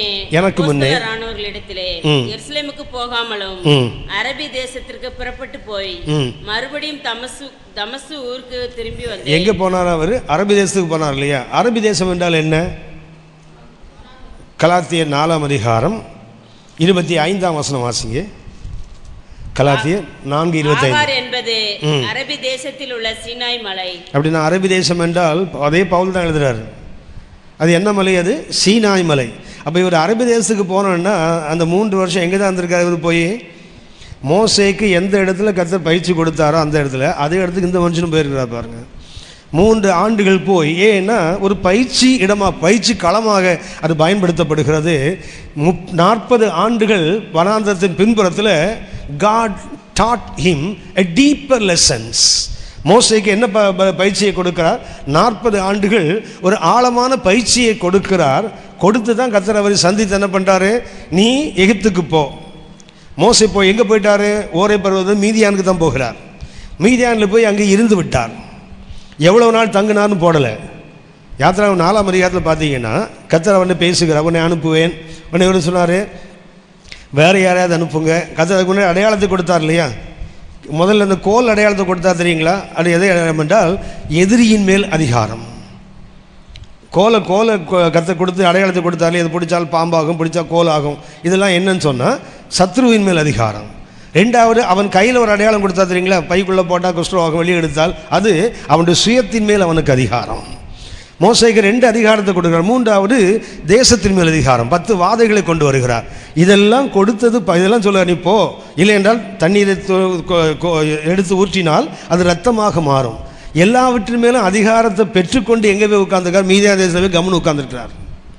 கர்த்தர் மீதியான் தேசத்தில் அவருக்கு தரிசனமாகி அவர்கிட்ட பேசுகிறார். நீ புறப்பட்டு போவதற்கு பயப்படாத, உன்னை கொல்ல வகை தேடினவன் செத்து போயிட்டான். அப்படின்னா அழைப்பு பெற்ற மோசே கூட நான் முதல்ல சொன்னேன், it was direct, it was audible, it was visible. இத்தனை பெற்று மோசே என்ன பண்ணுறாரு, மாமனார் வீட்டில் போய் பயந்து உட்கார்ந்துருக்கிறோம். அவர்களை போனால் நம்ம கொல்ல தேடினவங்க மறுபடியும் இருப்பானோ. கர்த்தர் அங்கேயே அவரை சந்தித்து சொல்லுகிறார், நீ போப்பா. வழியில் வந்தவர் என்ன பண்ணுறாரு, வழியில் கர்த்தர் பேசுகிறார். அப்போ தான் சொல்கிறாரு, சரி நீ போயமா, ஆரோனை கூட அனுப்புகிறேன். ஆரோன் அனுப்பப்பட்டான் தெரியுங்களா? ஆரோன் அனுப்பப்படுவான் என்று சொன்னதற்கும் ஆரோன் அனுப்பப்படுவதற்கும் இடையில தான் அந்த 4:24 நடக்குது. 4:14-15 யாத்திராகும் 4:14-15 வாசிங்களா, 14-15 வாசிங்க. அப்பொழுது கர்த்தர் மோசேயின் மேல் கோபம் மூண்டவராகி, லேவியனாகிய ஆரோன் உன் சகோதரன் அல்லவா, அவன் நன்றாய் பேசுகிறான் என்று அறிவேன். அவன் உன்னை சந்திக்க புறப்பட்டு வருகிறான். உன்னை காணும் போது அவன் இருதயம் மகிழும். நீ அவனோட பேசி அவன் வாயில் வார்த்தைகளை போடு. அப்ப கர்த்தர் ஆரோனை கொடுப்பேன் என்று சொல்லிவிட்டார். 27ஆம் வசனத்தை தான் கர்த்தர் ஆரோனோடு பேசுவார். 4:27 கர்த்தர் ஆரோனோடு சொல்வார், நீ போய் வனாந்திரத்தில் போய் உன் சகோதரனை போய் சந்தி. அவனுக்கு சொல்வது எங்கே? 27. 14-15 அனுப்புறேன்னு சொல்லிட்டாரு. 27 தான் ஆரோன்னு சொல்றார், நீ போன்னு. ரெண்டுக்கு நடுவில் என்ன இருக்குது தெரியுங்களா? என் வழியிலே தங்குமிடம். வழியிலே தங்குமிடம் என்றால் மோசையாக இருக்குமானால், அவன்னு போட்டிருக்கு இல்லையா, அது எபிரேய மொழியில் பார்த்தாலும் எப்படி தான் இருக்குன்னு சொன்னால், ஒரு மனிதனாகத்தான் இருக்கிறது. மோசையா கெர்சோமா இல்லை எலேசார் என்று தெரியாது. மோசையாக இருக்குமானால், அவன் என்பது மோசையானால், முதல் காரணம் என்ன? கர்த்தர் இத்தனை கொடுத்தும் அவர் என்ன செய்கிறாரு, இன்னும் அவருக்கு ஒரு அனுபவம் தேவைப்படுது. என்ன அனுபவம்னு சொன்னேன், வனாந்திரத்தில் பின்னாடி இவர் கிடைத்தது என்ன? Deeper lessons. ஆனால் இப்போ வழியில் என்ன கிடைக்குது? Still deeper lesson. என்ன கிடைக்கிறது? இவர் போய் அங்கே என்ன பண்ண போறாரு? அடிமைத்தனத்தில் செத்து கிடக்கிற ஒரு கூட்டத்தை என்ன செய்யணும்? உயிர் மீட்சி அடைய செய்து பஸ்கா ஆட்டினால் என்ன செய்யணும்? அவர்களே மீட்டு விடுதலையாக்கி கொண்டு வரணும் இல்லையா? இந்த விடுதலையாக்கி கொண்டு வர அர்த்தம் என்ன? மரித்திருந்து பிழைக்கின்ற ஒரு அனுபவம். 430 வருஷம் அடிமைகளாக கிடக்கிற ஒரு மக்கள் கூட்டம் இதை விடுதலையாக்க வேண்டுமானால் என்ன செய்யணும்? அவனுக்கு ஒரு உயிர் மீட்சி வேண்டும். இந்த உயிர் மீட்சி வேண்டுமானால் அந்த உயிர் மீட்சியை கொடுக்க போறா தெரியுங்களா? அவருக்கு என்ன அனுபவம் இருக்கணும்? உயிர்த்தெழுந்த அனுபவம் இருக்க வேண்டும். மோசைக்கு என்ன அனுபவம் வேண்டும்? செத்து கிடக்கிற ஒரு சமுதாயம், அந்த சமுதாயத்தை தட்டி எழுப்பி பஸ்கா ஆட்டினால் அதை மீட்டு வெளியே கொண்டு வரணும்னா மோசைக்கு முதல்ல என்ன வேண்டும்? அந்த உயிர்த்தெழுதலின் அனுபவம் மோசைக்கு வேணும். ஆனால் தான் கர்த்தர் என்ன பண்ணுறாரு? சாகிற வரைக்கும் அவரை அனுமதித்து என்ன பண்ணுறான்? வழியிலே அவன் கொல்ல பார்த்தார் என்றால் சரியான அர்த்தம் என்ன சொன்னால், ஃபால் இல், வியாதி வந்துச்சு அவனுக்கு. வழியில் வர இடத்துல என்ன, வியாதிப்பட்டு சாகிறதுக்கு ஆல்மோஸ்ட் இருக்கும்போது அவன் என்ன பண்ணுகிறாள்? சிப்போராள் பார்க்குறா, சரி இவன் என்று இரத்த புருஷனாக இருந்தால் காப்பாற்றப்படுவான் என்று என்ன பண்ணுறா? பிள்ளை என்ற நுனித்தோலை அறுத்து அவள் அங்கே போடுகிறாள். இரத்த புருஷன் என்று சொன்ன போது அவன் மீட்கப்படுறான் இல்லையா? அதன் ஆவிக்குரிய அர்த்தம் என்னன்னு சொன்னால், மோசே எங்கே போயிட்டார்? ஏறக்குறைய ஆல்மோஸ்ட் டெத், மரணத்துக்கு கிட்ட போகும்போது எதனால் மீட்கப்படுகிறான்? இரத்தத்தினால் மீட்கப்படுகிறான். அவன் உயிர் எப்படி கிடைக்குது? இரத்தத்தினால் கிடைக்கிறது. மோசையாக இருந்தால் முதல் கருத்து என்ன? அவன் உயிர்த்தெழுதலை பற்றி சொல்ல போகிறான். உயிர் மீட்சியை சொல்ல போகிறவனுக்கு என்ன வேண்டும்? உயிர்த்தெழுந்த அனுபவம் இருந்தால் மாத்திரமே. அந்த உயிர்த்தெழுதல் அவனுக்கு எப்படி வந்திருக்கணும்? இரத்தத்தின் வழியாக, தேவனுடைய உடன்படிக்கை வழியாக அது வந்திருந்தால் தான் அவனுக்கு மீனிங்ஃபுல்லாக சொல்ல முடியும். யோசித்து பாருங்களேன், நிறைய பேர் பிரசங்கம் பண்ணுறாங்க, ஆனால் அபிஷேகத்தோடு பிரசங்கம் பண்ணுறது வித்தியாசமாக தான் இருக்கும். அபிஷேகம் இல்லாமலும் வேத அறிவிலிருந்து எத்தனை பேர் பேசுகிறவங்க இருக்காங்க, எவ்வளோ நல்ல மிக அற்புதமாக பேசுகிறவங்க இருக்காங்க. ஆனால் என்ன இருக்காது? ஆவியானுடைய தொடுதல் அங்கே இருக்காது, ஆவியானுடைய கிரியை அங்கே இருக்காது. அப்படின்னா மீட்பை குறித்து சொல்ல வேண்டுமானால், ஜனம் அடிமைப்பட்டு கிடக்குது, மீட்பை பற்றி சொல்ல வேண்டுமானால் முதல் இவருக்கு என்ன வேண்டும்? நிறைய பயிற்சிகளை கர்த்தர் கொடுத்து விட்டார். இப்போ அவருக்கு என்ன வேணும்? மரணத்துக்கு கிட்ட போகிறதுனா என்ன, மறுபடியும் எழுந்து இரத்தத்தினால உயிர் பெற்று வருவது என்ன என்று அவன் தெரிய வேண்டும். அதற்காக அவனுக்கு கொடுக்கப்பட்ட ஒரு அனுபவம். ரெண்டாவதாக ஒன்றை சொல்லுகிறேன், பிறரை கீழ்ப்படிய பண்ணுகிறவன் முதல்ல இவர் கீழ்ப்படியணும். இவர் போய் என்ன பண்ண போறாரு? கர்த்தருடைய வார்த்தைக்கு நீங்களெல்லாம் கீழ்ப்படியுங்கள் என்று கீழ்ப்படிதல் போய் பேச போறாரு. அதுக்கு முன்னாடி இவர் கீழ்ப்படியணும்ல. என்ன கீழ்ப்படியலை? இவர் நம்ம எல்லாருக்கும் தெரியும். மோசேக்கு விருத்த சேதனம் செய்தாங்களா? மோசே விருத்த சேதனம் பண்ணப்பட்டவரா இல்லையா? நமக்கு தெரியும். யோர்தானை கடந்து கில்காலில் இருக்கும்போது தான் விருத்த சேதனம் பண்ணாங்க. சரியா? எகிப்தில் அடிமைகளாக இருந்தாங்க 430 வருஷம். அங்கிருந்து வந்து அவர்கள் வனாந்திர வழியாய் வந்து யோர்தானை கடந்து பிறகு தான் என்ன பண்ணாங்க? வனாந்திர கில்காலில் தான் முதலாக அவங்க என்ன பண்ணுறாங்க? விருத்த சேதனம் பண்ணுறாங்க. கருக்கான கல்லை எடுத்து எல்லா ஆண்களுக்கும் விருத்த சேதனம் பண்ணுறாங்க இல்லையா? இப்போ ஒரு கேள்வி, மோசே விருத்த சேதனம் பண்ணப்பட்டவரா? ஆமான்னு ஒருத்தர் கூட சொல்ல மாட்டீங்களா? 3 மாத குழந்தை வரைக்கும் அவர் எங்கே தான் இருந்தார்? அங்கே தான் இருந்தார், வீட்டில் தான் இருந்தார். உங்களுக்கு தெரியும், ஆதியாகும் 17ஆம் அதிகாரத்தில் பிறந்த 8ஆம் நாள் எல்லா குழந்தையும் என்ன செய்யணும்? விருத்த சேதனம் பண்ணப்படணும். ஆனால் இவன் எத்தனை மாதம் இருந்திருக்கிறான்? 3 மாதம் இருந்திருக்கிறானே. அவன் தாய் தகப்பன் ஒரு நல்ல லேவி கோத்திரத்தை சார்ந்தவர்கள், லேவி குடும்பத்தை சார்ந்தவங்க. வசனத்துக்கு சொல்லப்போனால் கற்பனைகளுக்கு உடன்படிக்கைக்கு முழுமையாக கீழ்ப்படுகிறவர்களாக என்ன பண்ணாங்க? 3 மாதத்துக்குள்ள அவன் விருத்த சேதனம் பண்ணியிருக்கணும். ஏனென்றால் அந்த பிள்ளையை பேழையிலேருந்து எடுக்கிறாங்க தெரியுமா? அவள் பார்வோன் குமாரத்தை சொன்னான், இது எபிரேய பிள்ளைகளில் ஒன்று. எப்படி தெரியும்? 3 மாதத்தை நம்ம 10 கமாண்ட்மெண்ட்ஸ் பார்த்தீங்கன்னா அந்த அடிமைகளை போடக்கூடிய ஒரு சால்வை வச்சுருப்போம். அதுக்குள்ளே 10 கமாண்ட்மெண்ட்ஸ்னா பார்த்தீங்கன்னா அதில் என்ன தெரியுங்களா? அந்த கருப்பில் சிவப்பு பட்டை போட்ட அந்த அடிமைகள் போடக்கூடிய பெட்ஷீட் உள்ளே இருக்கும். அதை வச்சு தான் என்ன சொல்லுவான்? ஏன்னா அவனுக்கு தெரியாது, சினிமாக்காரனுக்கு அதெல்லாம் தெரியாது. ஆனால் வசனம் என்ன சொல்லுது தெரியுங்களா? அவன் எப்படி தெரியும்? அது விருத்த சேதனம் பண்ணப்பட்ட குழந்தை. எனக்கு என்ன ஆச்சரியம்னா 3 மாதத்தில் மோசையை பார்த்தா எப்படி தெரிஞ்சுது? எபிரேய பிள்ளைன்னு தெரிஞ்சுது. 40 வயசில் மீதியான் தேசத்துக்கு ஓடி போகிறான் தெரியுங்களா? அந்த பெண்கள் போய் என்ன சொன்னாதுங்களா அப்பாட்ட? ஒரு எகிப்திய வாலிபன். பேசலாம் 3 மாதத்தில் எபிரேயனா தெரிந்தவன் 40 வயசில் எப்படி இருக்கான்? உலகம் பண்ண கோலத்தை பாருங்களேன். என்ன ஆகிட்டான்? ஒரு எகிப்திய வாலிபன் எங்களுக்கு உதவி செய்து எங்களுக்கு தண்ணீர் காட்ட உதவி போட்டிருக்கல அப்படின்னா வளர வளர என்ன செய்யுது? முதல்ல நல்ல கண்டுக்குட்டியாக தான் இருந்தது, வளர வளர பன்றிக்குட்டியாக மாறி போயிடுது. அது பிறக்கும் போதெல்லாம் நல்லா தானே பிறக்குது. மோசைக்கு ஏன் கர்த்தர் வழியில் அவனை கொல்ல பார்க்க வேண்டும் என்றால் ஒரு காரணம் என்ன? உயிர்த்தெழுதலின் அனுபவத்தை அவன் அனுபவிக்க வேண்டும். 2வது காரணம், இவன் போய் மற்றவங்களை இப்போ என்ன செய்ய போகிறார்? நீங்கள் உடன்படிக்கைக்கு கீழ்ப்படிக்கணும், வசனத்து பண்ணி வாழ வேண்டும் என்று சொல்ல போகிறவர் இவர் பிள்ளைக்கே விருத்த சேதனம் பண்ணலன்னா அப்படி நம்ம பிறரை கீழ்ப்படிய பண்ணுகிறவர்கள் முதல்ல என்ன செய்யணும்? இவர்கள் கீழ்ப்படிந்தால்தான். நம்ம பாட்டி சொல்லி கொடுத்த கதை, குரங்கு தலையில் தொப்பி இருக்குது, குரங்குகளை போடுமா? போடாது. குல்லாக்காரன் தொப்பியை கீழே போட்டால் தான் குரங்கு என்ன செய்யும்? பிரசங்கம் பண்ணுறவன் கீழ்ப்படியாத வரைக்கும் கேட்குற. நான் விசுவாசியை குரங்குன்னு சொல்லலை, சரியா? அது எப்போ எங்கே போய் சொல்லி வம்பு போகுது. அதாவது மேய்க்கிறவர்கள் சரியாக இருந்தால் தான் மேய்க்கப்படுகிறவர்கள் சரியாக இருக்கும். அவனை பார்த்தா என்ன சொல்லணும்? வசனம் இப்படி சொல்லுது பாருன்னு சொல்லக்கூடாது, என்ன பாரு நீ நடந்தான் சொல்லணும். என்னை பார், நான் வசனத்தை இப்படி வாழ்கிறேன், ஆகவே நீயே என்னை போல வாழுன்னு சொன்னால் விசுவாசிக்கு இன்னொரு பேசுகிறதுக்கு வாய்ப்பே இல்லை. ஆனால் என்ன சொல்லுவாங்க? நல்ல பிரசங்கியார் எங்கள் பாஸ்டர் ஒருத்தர் சொல்கிறாரு, நல்ல ப்ரொஃபஷனல் ப்ரீச்சராம். பேசலாம் என்ன ஆள் வேணுமாலே தொழில் ரீதியாக நல்லா பேச தெரிஞ்ச ஆசாமின்றார் ஒருத்தர். நம்ம பற்றி எவ்வளோ பெரிய கணிப்பு வச்சுருக்கான் பாருங்கள். நல்லா பேச தெரிஞ்ச பொழைக்க தெரிஞ்சவனுங்க. அப்படி தான் இன்றைக்கி ஊழியக்காரனுக்கு உலகம் சொல்கிற பேர். தொழில் திறமை நிறைய இருக்குது. ஒரு ஹிந்து சொல்லுகிறார், ஒரு ரட்சிக்கப்பட்ட பையனுடைய தகப்பன் சொல்லுகிறார், உங்கள் பாஸ்டர் பேசுகிறத நான் பார்த்தேன், நல்ல தொழில் திறமை இருக்குது அந்த மனுஷனுக்கு. பேசுனா எவனும் பாக்கெட்டில் உள்ளது அப்படியே எடுத்து போட்டுற மாதிரி பேச தெரியுது உங்களுக்கு. அப்படி தான் நம்ம பற்றி கணிச்சு வச்சு. அப்போ என்ன தான் வாய்ச்சொல் வீரர் நினைக்கிறானே தவிர வாழ்க்கை அல்ல.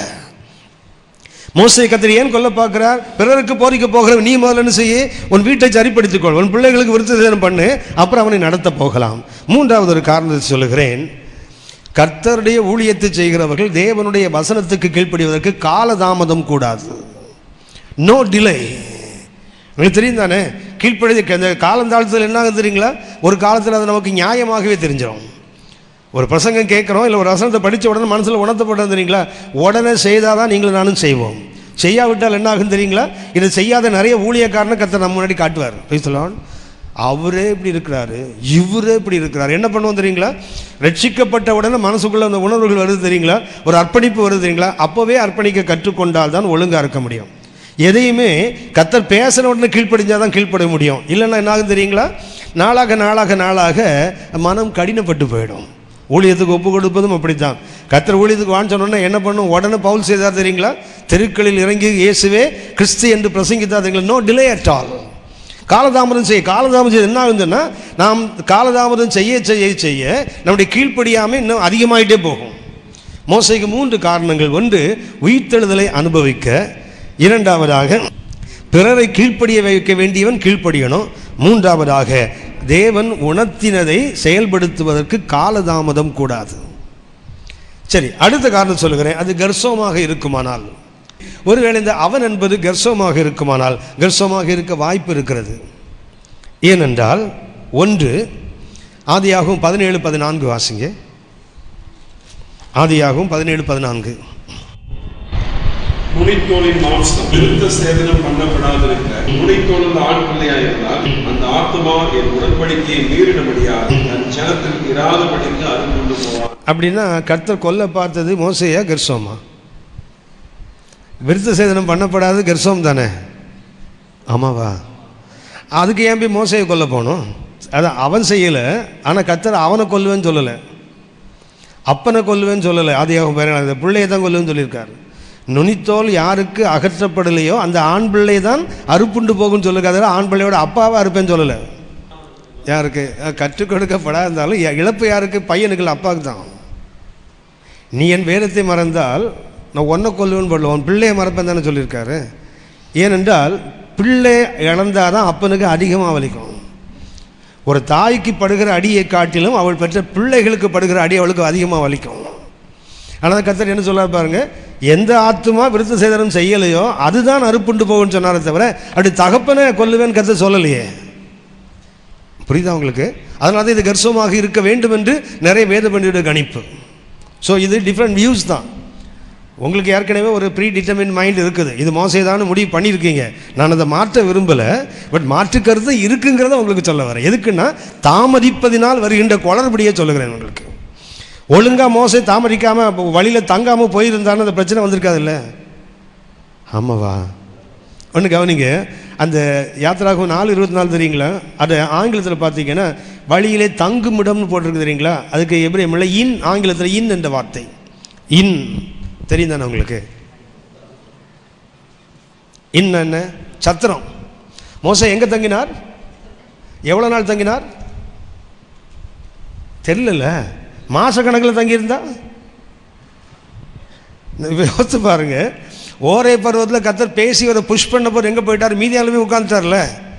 அங்கேருந்து புஷ் பண்ணி எகிப்துனா வழியில் வந்து ஒரு சத்தத்தை வந்து மாசக்கணக்கில் உட்காந்துட்டாருன்னா எவ்வளோ நாளுன்னு போடலை. அதனாலேயும் கர்த்தர் மோசையை கொல்ல பார்த்துருக்கலாம். வழியிலே தங்குமிடம் போட்டிருக்க தவிர எவ்வளவு காலம் தங்கினார் அது இல்லையே. அதனாலே மோசத்தை கொல்வதற்கு அதுவும் ஒரு காரணம்தான்.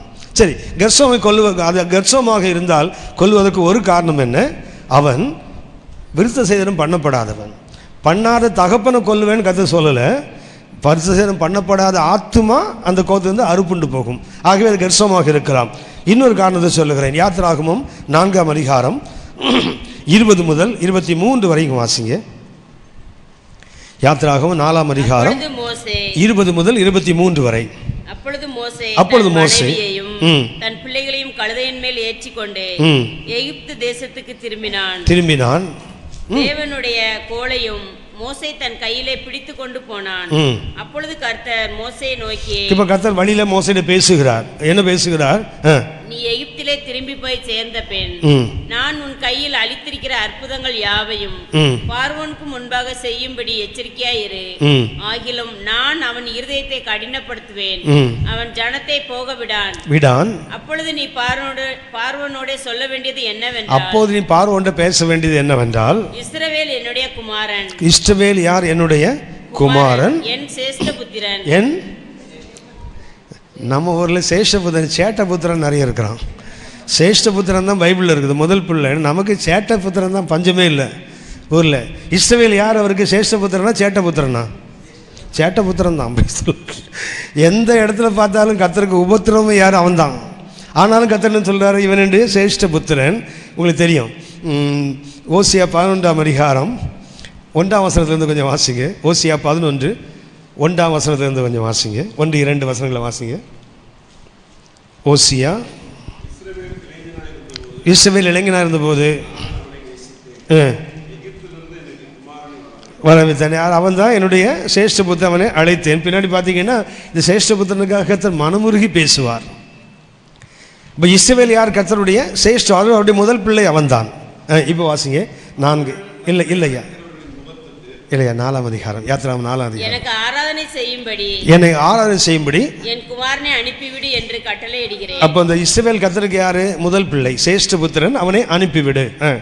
அவனை விடமாட்டேன் என்பாயாகில் நான் உன்னுடைய குமாரனை உன் சேஷ்டபுத்திரனை சங்கரிப்பேன் என்று கர்த்தர் சொன்னார் என்று சொல்லி என்றார். கவனிச்சீங்கன்னா 2 சேஷ்டபுத்திரன். ஒருத்தன் யாரு? இஸ்ரவேல் சேஷ்டபுத்திரன், இன்னொன்னு எகிப்தினுடைய சேஷ்டபுத்திரன்.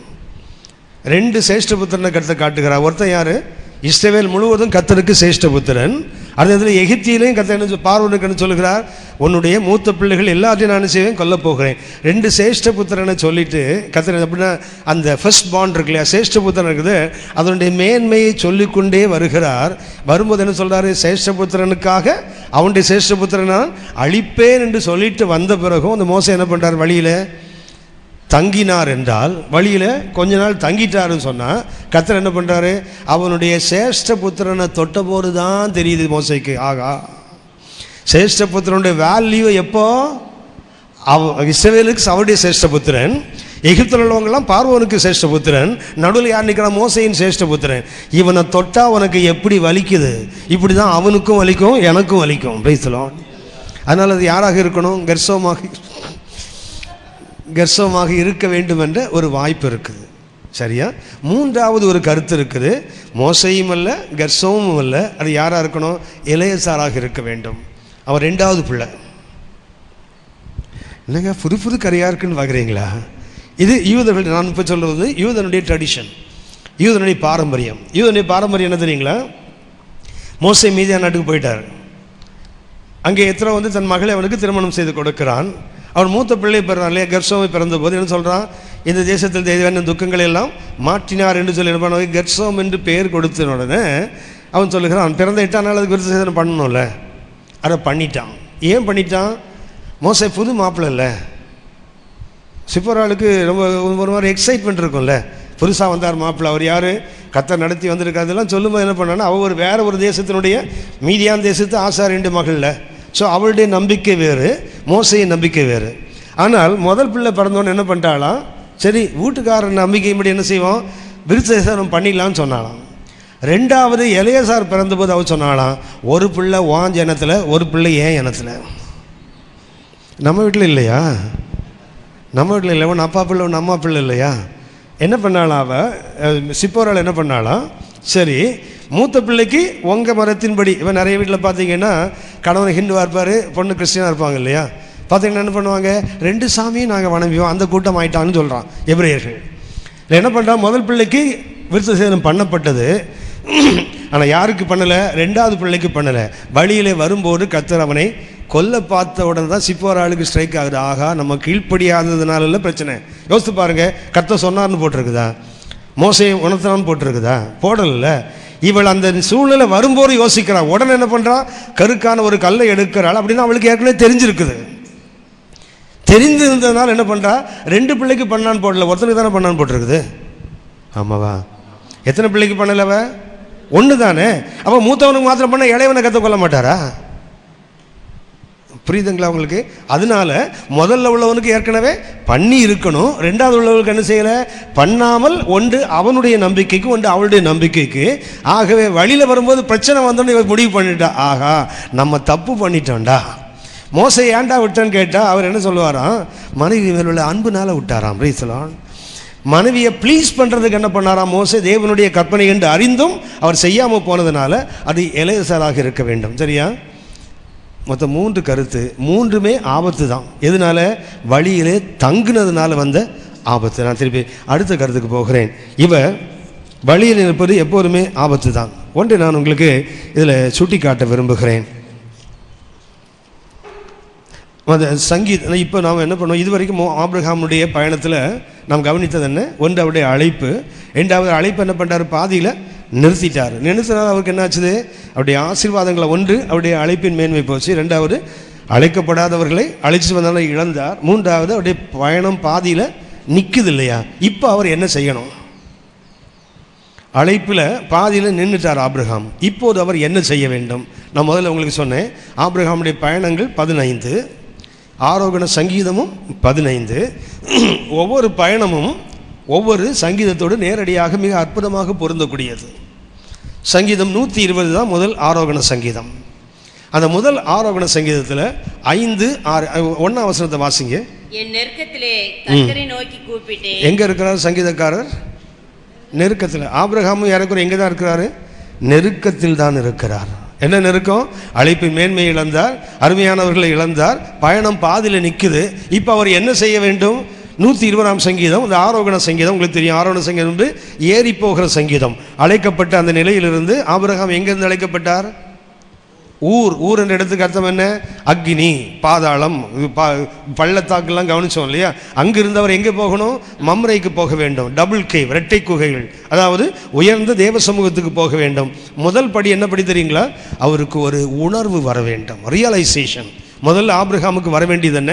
அழைப்பை பாதியில் நிறுத்தினவர்களுக்கு வர வேண்டிய முதலாவது என்ன சொன்னால் ரியலைசேஷன். அவர்களுக்கு ஒரு உணர்வு வர வேண்டும். சங்கீதம் 120, 5, 6 வாசிங்க. ஐயோ, நான் மேசைக்கிலே சஞ்சரித்தது போதும். உங்களுக்கு தெரியும் ஐயோ என்று சொல்லக்கூடாது, சரியா? ஐயோ என்று சொல்லக்கூடாது தானே? ஃபாஸ்ட்டுக்கு நல்லாவே தெரியும்.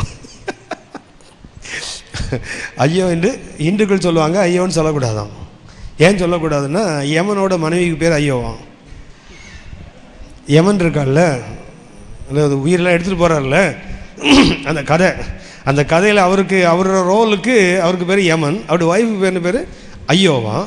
அதனால் எங்கேயாவது ஐயோன்னா யமன் வந்துடுவாரான். யாரா என் ஒய்ஃப் பேரை சொன்னதுன்னு வந்துடுவாரான். வந்தவர் சும்மா போக மாட்டார்ல, எவனை வந்து கூட்டு போயிடுவாரான். அதனால ஐயோன்னு சொல்லக்கூடாதான். அது அப்படி ஒரு நம்பிக்கை, ஒரு பயமுறுத்தி வச்சுருக்காங்க அவங்கெல்லாம். இதுக்கு அடுத்தவனுக்கு சாபமாக ஒரு வார்த்தையை சொல்லக்கூடாது. 8 முறை அந்த 5ஆம் அதிகாரம் வரைக்கும் பார்த்தீங்கன்னா 8 முறை ஏசாயா ஐயோ சொல்வார். இவனுக்கு ஐயோ, அவனுக்கு ஐயோ, எல்லாவனுக்கு ஐயோ சொல்லிட்டு கடைசியில் ஓ டு மீ, எனக்கு ஐயோ. அப்படின்னா அடுத்தவங்களுக்கு ஐயோ சொல்லக்கூடாது, நமக்கு ஐயோ சொல்லணும். Price the Lord. ஏன்னா பாதியில் நின்று தொலைச்சிட்டேனே, தேவன் கொடுத்த அழைப்பை நான் பாதியில் நிறுத்தி விட்டேனே, இப்போ எனக்கு என்ன சொல்லணும்? ஓ டு மீ. சங்கீதக்காரன் தாவீது அங்கே சொல்லுகிறா, ஐயோ நான் மேஷேக்கிலே சஞ்சரித்தது போதும், கேதாரின் கூடாரங்கள் அண்டையிலே குடியிருந்தது போதும். ஒரு தேவ மனிதன் இப்படி சொல்லுகிறார். ஆவிக்குரிய வாழ்க்கையின் 3 நிலைமைகளை சொல்லுகிறார். நான் அன்றைக்கு 4 வார்த்தைகள் சொன்னேன், ஞாபகம் இருக்குது? ஆவிக்குரிய நிலைமையில முதல் என்ன? ஊழியங்கள் இதில் ஆரம்பிக்குது, ஸ்டார்ட்ஸ் வித் a man. அடுத்தது என்ன? It becomes a movement. மூன்றாவது என்னாகும்? மெஷின்ஸ், இயந்திரகதியாகும். 4வதாக மானுமெண்ட், நினைவு சின்னங்களாக மாறும். ஊழியத்தினுடைய 4 படிகள். முதல்ல என்ன பண்ணோம்? ஒரு தேவ மனுஷனிலிருந்து தரிசனத்தோடு ஆரம்பிக்கப்படுகிறது. அது அவனோடு இருக்கிற வரைக்கும் ஒழுங்காக இருக்கும். அதுக்கப்புறம் என்னாகும்? செக்ரட்டரி, ட்ரெஷரெல்லாம் வந்தாங்கன்னா கொஞ்சம் கேடு வரும், மூமெண்ட் ஆகிடும். அது மூமெண்ட் ஆனோன்னா அடுத்தது என்னாகும்? அது இயந்திரகதியாகும். இன்டர்நெட் போட்டால் நல்லா இருக்குங்க, கம்ப்யூட்டர் போட்டால் ஓஹோன்னு இருக்குங்க, எல்லாம் வந்துடும்ல, இமெயில் கொசுமெயிலாம் உள்ள வரும்ல. மிஷின்ஸ் ஆகும்போது என்ன ஆகும்னு சொன்னால் அது இன்னும் கொஞ்சம் கேடடையும். கடைசியில் என்ன ஆகும் தெரியுங்களா? நினைவு சின்னங்களாக மாறிவிடும். இங்கே ஒருத்தர் இருந்தார், இங்கே ஒரு சபை இருந்தது, நல்லா தான் ஆரம்பித்தார், அப்புறம் வழியில் காணாமல் போயிட்டார். இதுதான் ஊழியத்தினுடைய ஒரு அனுபவம். நான் இப்போ ஒரு மனிதனுடைய நிலைமையை சொல்லுகிறேன். முதல்ல அவனுடைய நிலைமை என்ன சொன்னால் கண்டம்னேஷன். ஒரு மனிதன் எங்கே இருக்கிறார்? அழிவுக்கு நேராக ஓடுகிறவன். This is the first step of a man, condemnation. இரண்டாவது என்னன்னு சொன்னால் salvation. இந்த பரிதாப நிலையில் இருக்கிறவன் மீட்கப்படுகிறான், salvation. மூன்றாவது stagnation, தேங்கி போகிறான். ஆவிக்குரிய வாழ்க்கையின் 3 நிலை. முதல்ல என்ன பண்ணுறாங்க? கண்டம்னேஷனில் இருக்கிறான், அதாவது அவன் அழிவுக்கு நேராக, இது கடந்த கால நிலை. அடுத்தது என்ன? சால்வேஷன், இது ப்ரெசன்ட் கண்டிஷன்.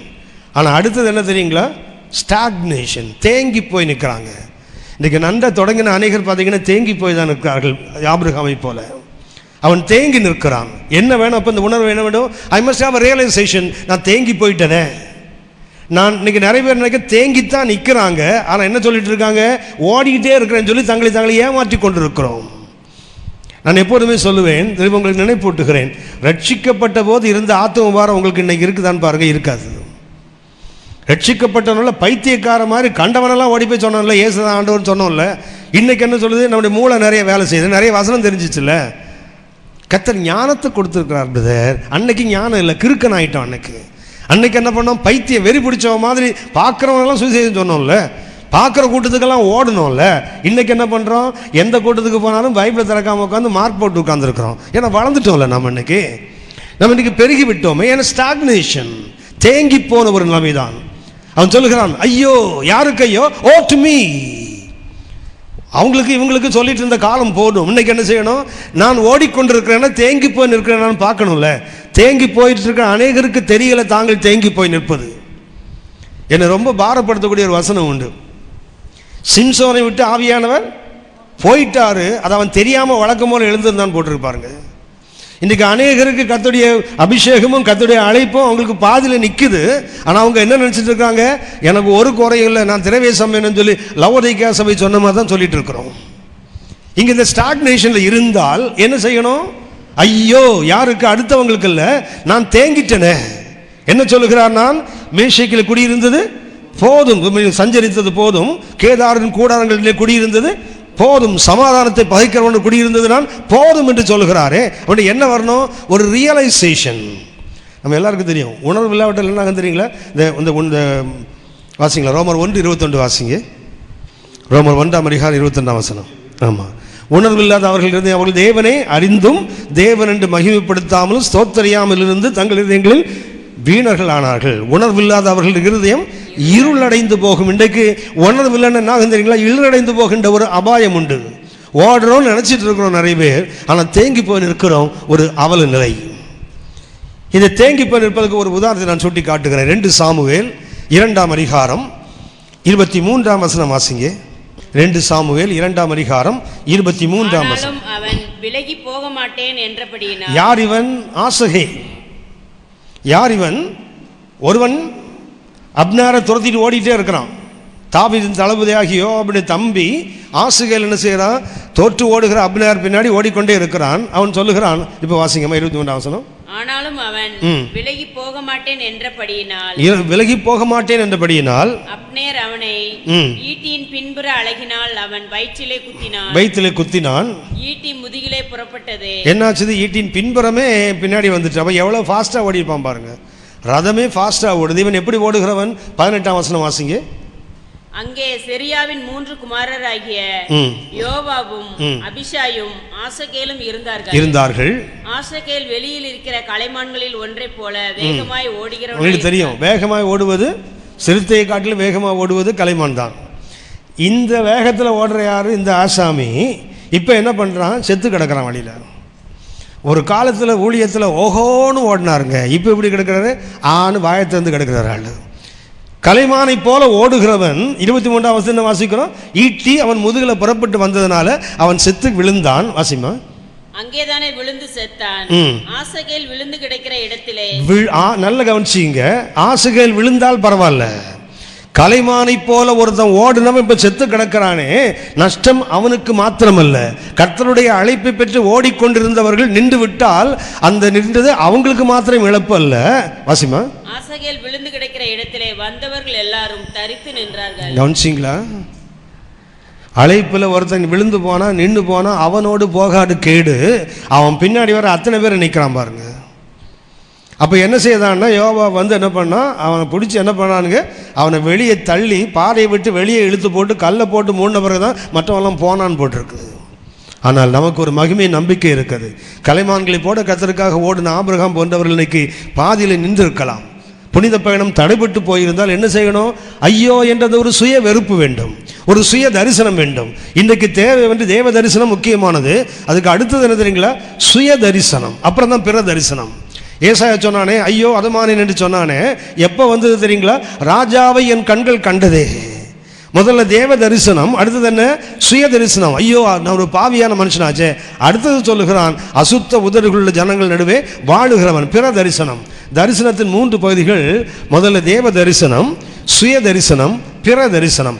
இந்த தரிசனம் வர வேண்டுமானால் நீங்கள் நானும் மிக விழிப்போடு இருக்க வேண்டும். என் அழைப்பில் தானே ஓடுறேனா, இல்லை அழைப்பில் பாதியில் நிற்கிறேனா? ஆசைகள் கலைமானை போல ஓடுகிறவன் தான். செத்து கிடந்தால் அவன் விழுந்து விட்டால் என்ன ஆகும் தெரியுங்களா? அநேகர் ஓடுவது நிற்கும், அநேகருடைய ஆவிக்குரிய வாழ்க்கை தடைபடும். அவன் அகற்றப்படாத வரைக்கும் அந்த பயணம் நிற்கும். ஆபிரகாமுடைய பயணத்தை நாம் கற்றுக்கொள்ள வேண்டியது அதுதான். என்ன தெரியுங்களா? அந்த ஆசைகள் என்ற பேருக்கு அற்புதமான பேரு, God has made. ஆசைகள் என்ற பேருக்கு அர்த்தம் என்ன? தேவன் இவனை உண்டாக்கி இருக்கிறார். God has made. ஆசைகள் என்ற பேருக்கு மிக அற்புதமான அர்த்தம், தேவனால் உண்டாக்கப்பட்டவன். ஆனால் இப்போ என்ன பண்ணுறாரு? செத்து போய் கிடக்கிறான் பாதையில். அவன் விழுந்தால் பரவாயில்ல, அவன் நின்றால் பரவாயில்ல, அவனை பின்பற்றி வருகிற அநேக தேங்கி நிற்பதற்கு இவன் வீழ்ச்சி காரணமாக போகும். கவனமாக இருக்க வேண்டும். சரி, இப்போ நமக்கு என்ன வேண்டும்? ஒரு சரியான தரிசனம் வேண்டும். தப்பான இடத்துல உட்காந்துருக்கோம்னு வச்சிங்களேன். இப்போ ஆபிரகாம் நின்றுட்டார், தப்பான இடத்துல ஒருத்தர் இருந்தார்னு வச்சிங்களேன், அவருக்கு என்ன உணர்வு வேண்டும்? ஐயோ நான் தப்பான இடத்துல இருக்கிறேனே. மீகா 2ஆம் அதிகாரம் 10ஆம் வசனம் வாசிங்க. மீகா 2:10. எழுந்திருந்து போங்கள். எழுந்திருந்து போங்கள்னா என்ன பண்ணுறோம்? அவங்க உட்கார்ந்துருக்காங்கன்னு அர்த்தம் இல்லையா? எழுந்திருந்து போங்கள்னு யாரை பார்த்து சொல்லுவோம்? உட்கார்ந்துருக்கல. வாசிங்கம்மா. எழுந்திருந்து போங்கள், இது நீங்கள் இளைப்பாறும் இடம் அல்ல. என்ன பண்ணுறாரு? ரெஸ்ட் எடுத்து உட்காந்தா பட்டினார் ஆள், அவ்வளவுதான். உட்கார்ந்து கூட இல்லை. நிறைய பேர் அழைப்பில் என்ன பண்ணுறாங்க? ரிலாக்ஸ் பண்ணிட்டு இருக்காங்க. நான் எப்போதுமே சொல்லுவேன், நான் அதை 100% நம்புகிறேன். எபிரேயர் 3ஆம் அதிகாரம் 6ஆம் வசனம் முதல் 4:11 வரைக்கும் பார்த்தீங்கன்னா 7 முறை இளைப்பாறுதல் என்ற வார்த்தை எழுதப்படும். திரும்ப திரும்ப அந்த வார்த்தை இளைப்பா. என்ன சொல்ல முக்கிய கருத்து? தேவனுடைய ஜனங்களுக்கு இளைப்பாறுகிற காலம் இனி வருகிறதா இருக்கிறது. தேவனுடைய ஜனங்களுக்கு இது என்ன காலம் இல்லை, இளைப்பாறுகிற காலம் அல்ல. வயசாயிடுச்சு, என்ன பண்ணுங்க? மத்தியானம் சாப்பிட்டீங்கன்னா ஒரு அரை மணி நேரம் படுத்து எழுந்தீங்கன்னா என்னாகும்? வயிறு கொஞ்சம் பெருசாகும். சொல்லுவோம், அது ஒன்று தான் நடக்கும், வேறு ஒன்றும் நடக்காது. சரியா? அந்த தொப்பை கொஞ்சம் பெருசாகும், அவ்வளவுதான்.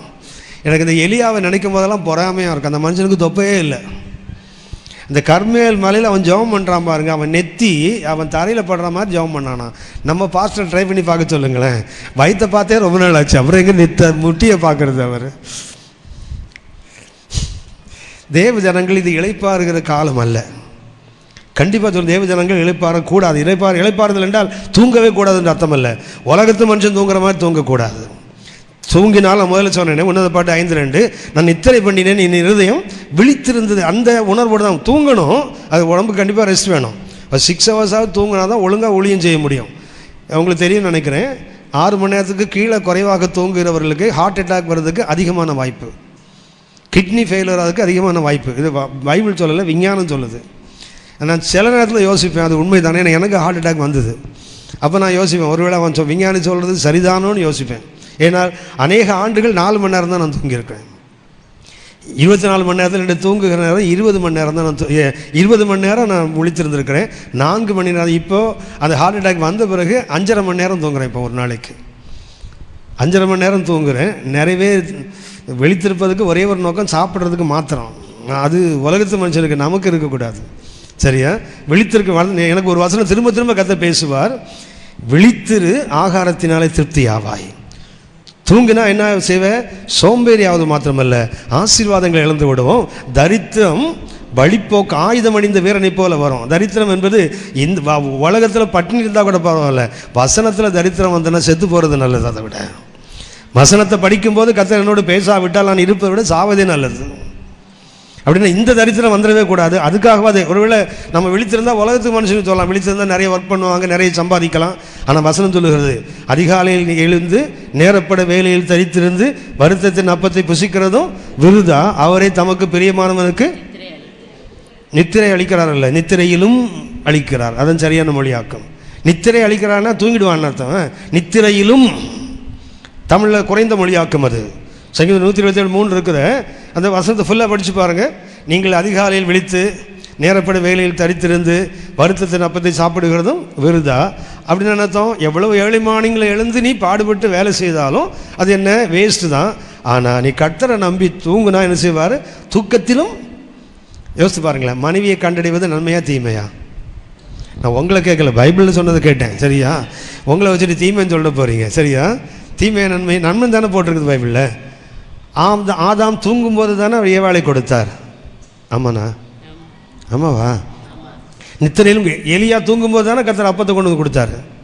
நித்திரையிலும் கொடுக்கிறவர் தான். நித்திரையை கொடுப்பார் இல்லை. ஒருத்தன் பைபிள் ஸ்டடியில் சூப்பராக தூங்குறான் ஒரு ஆள்.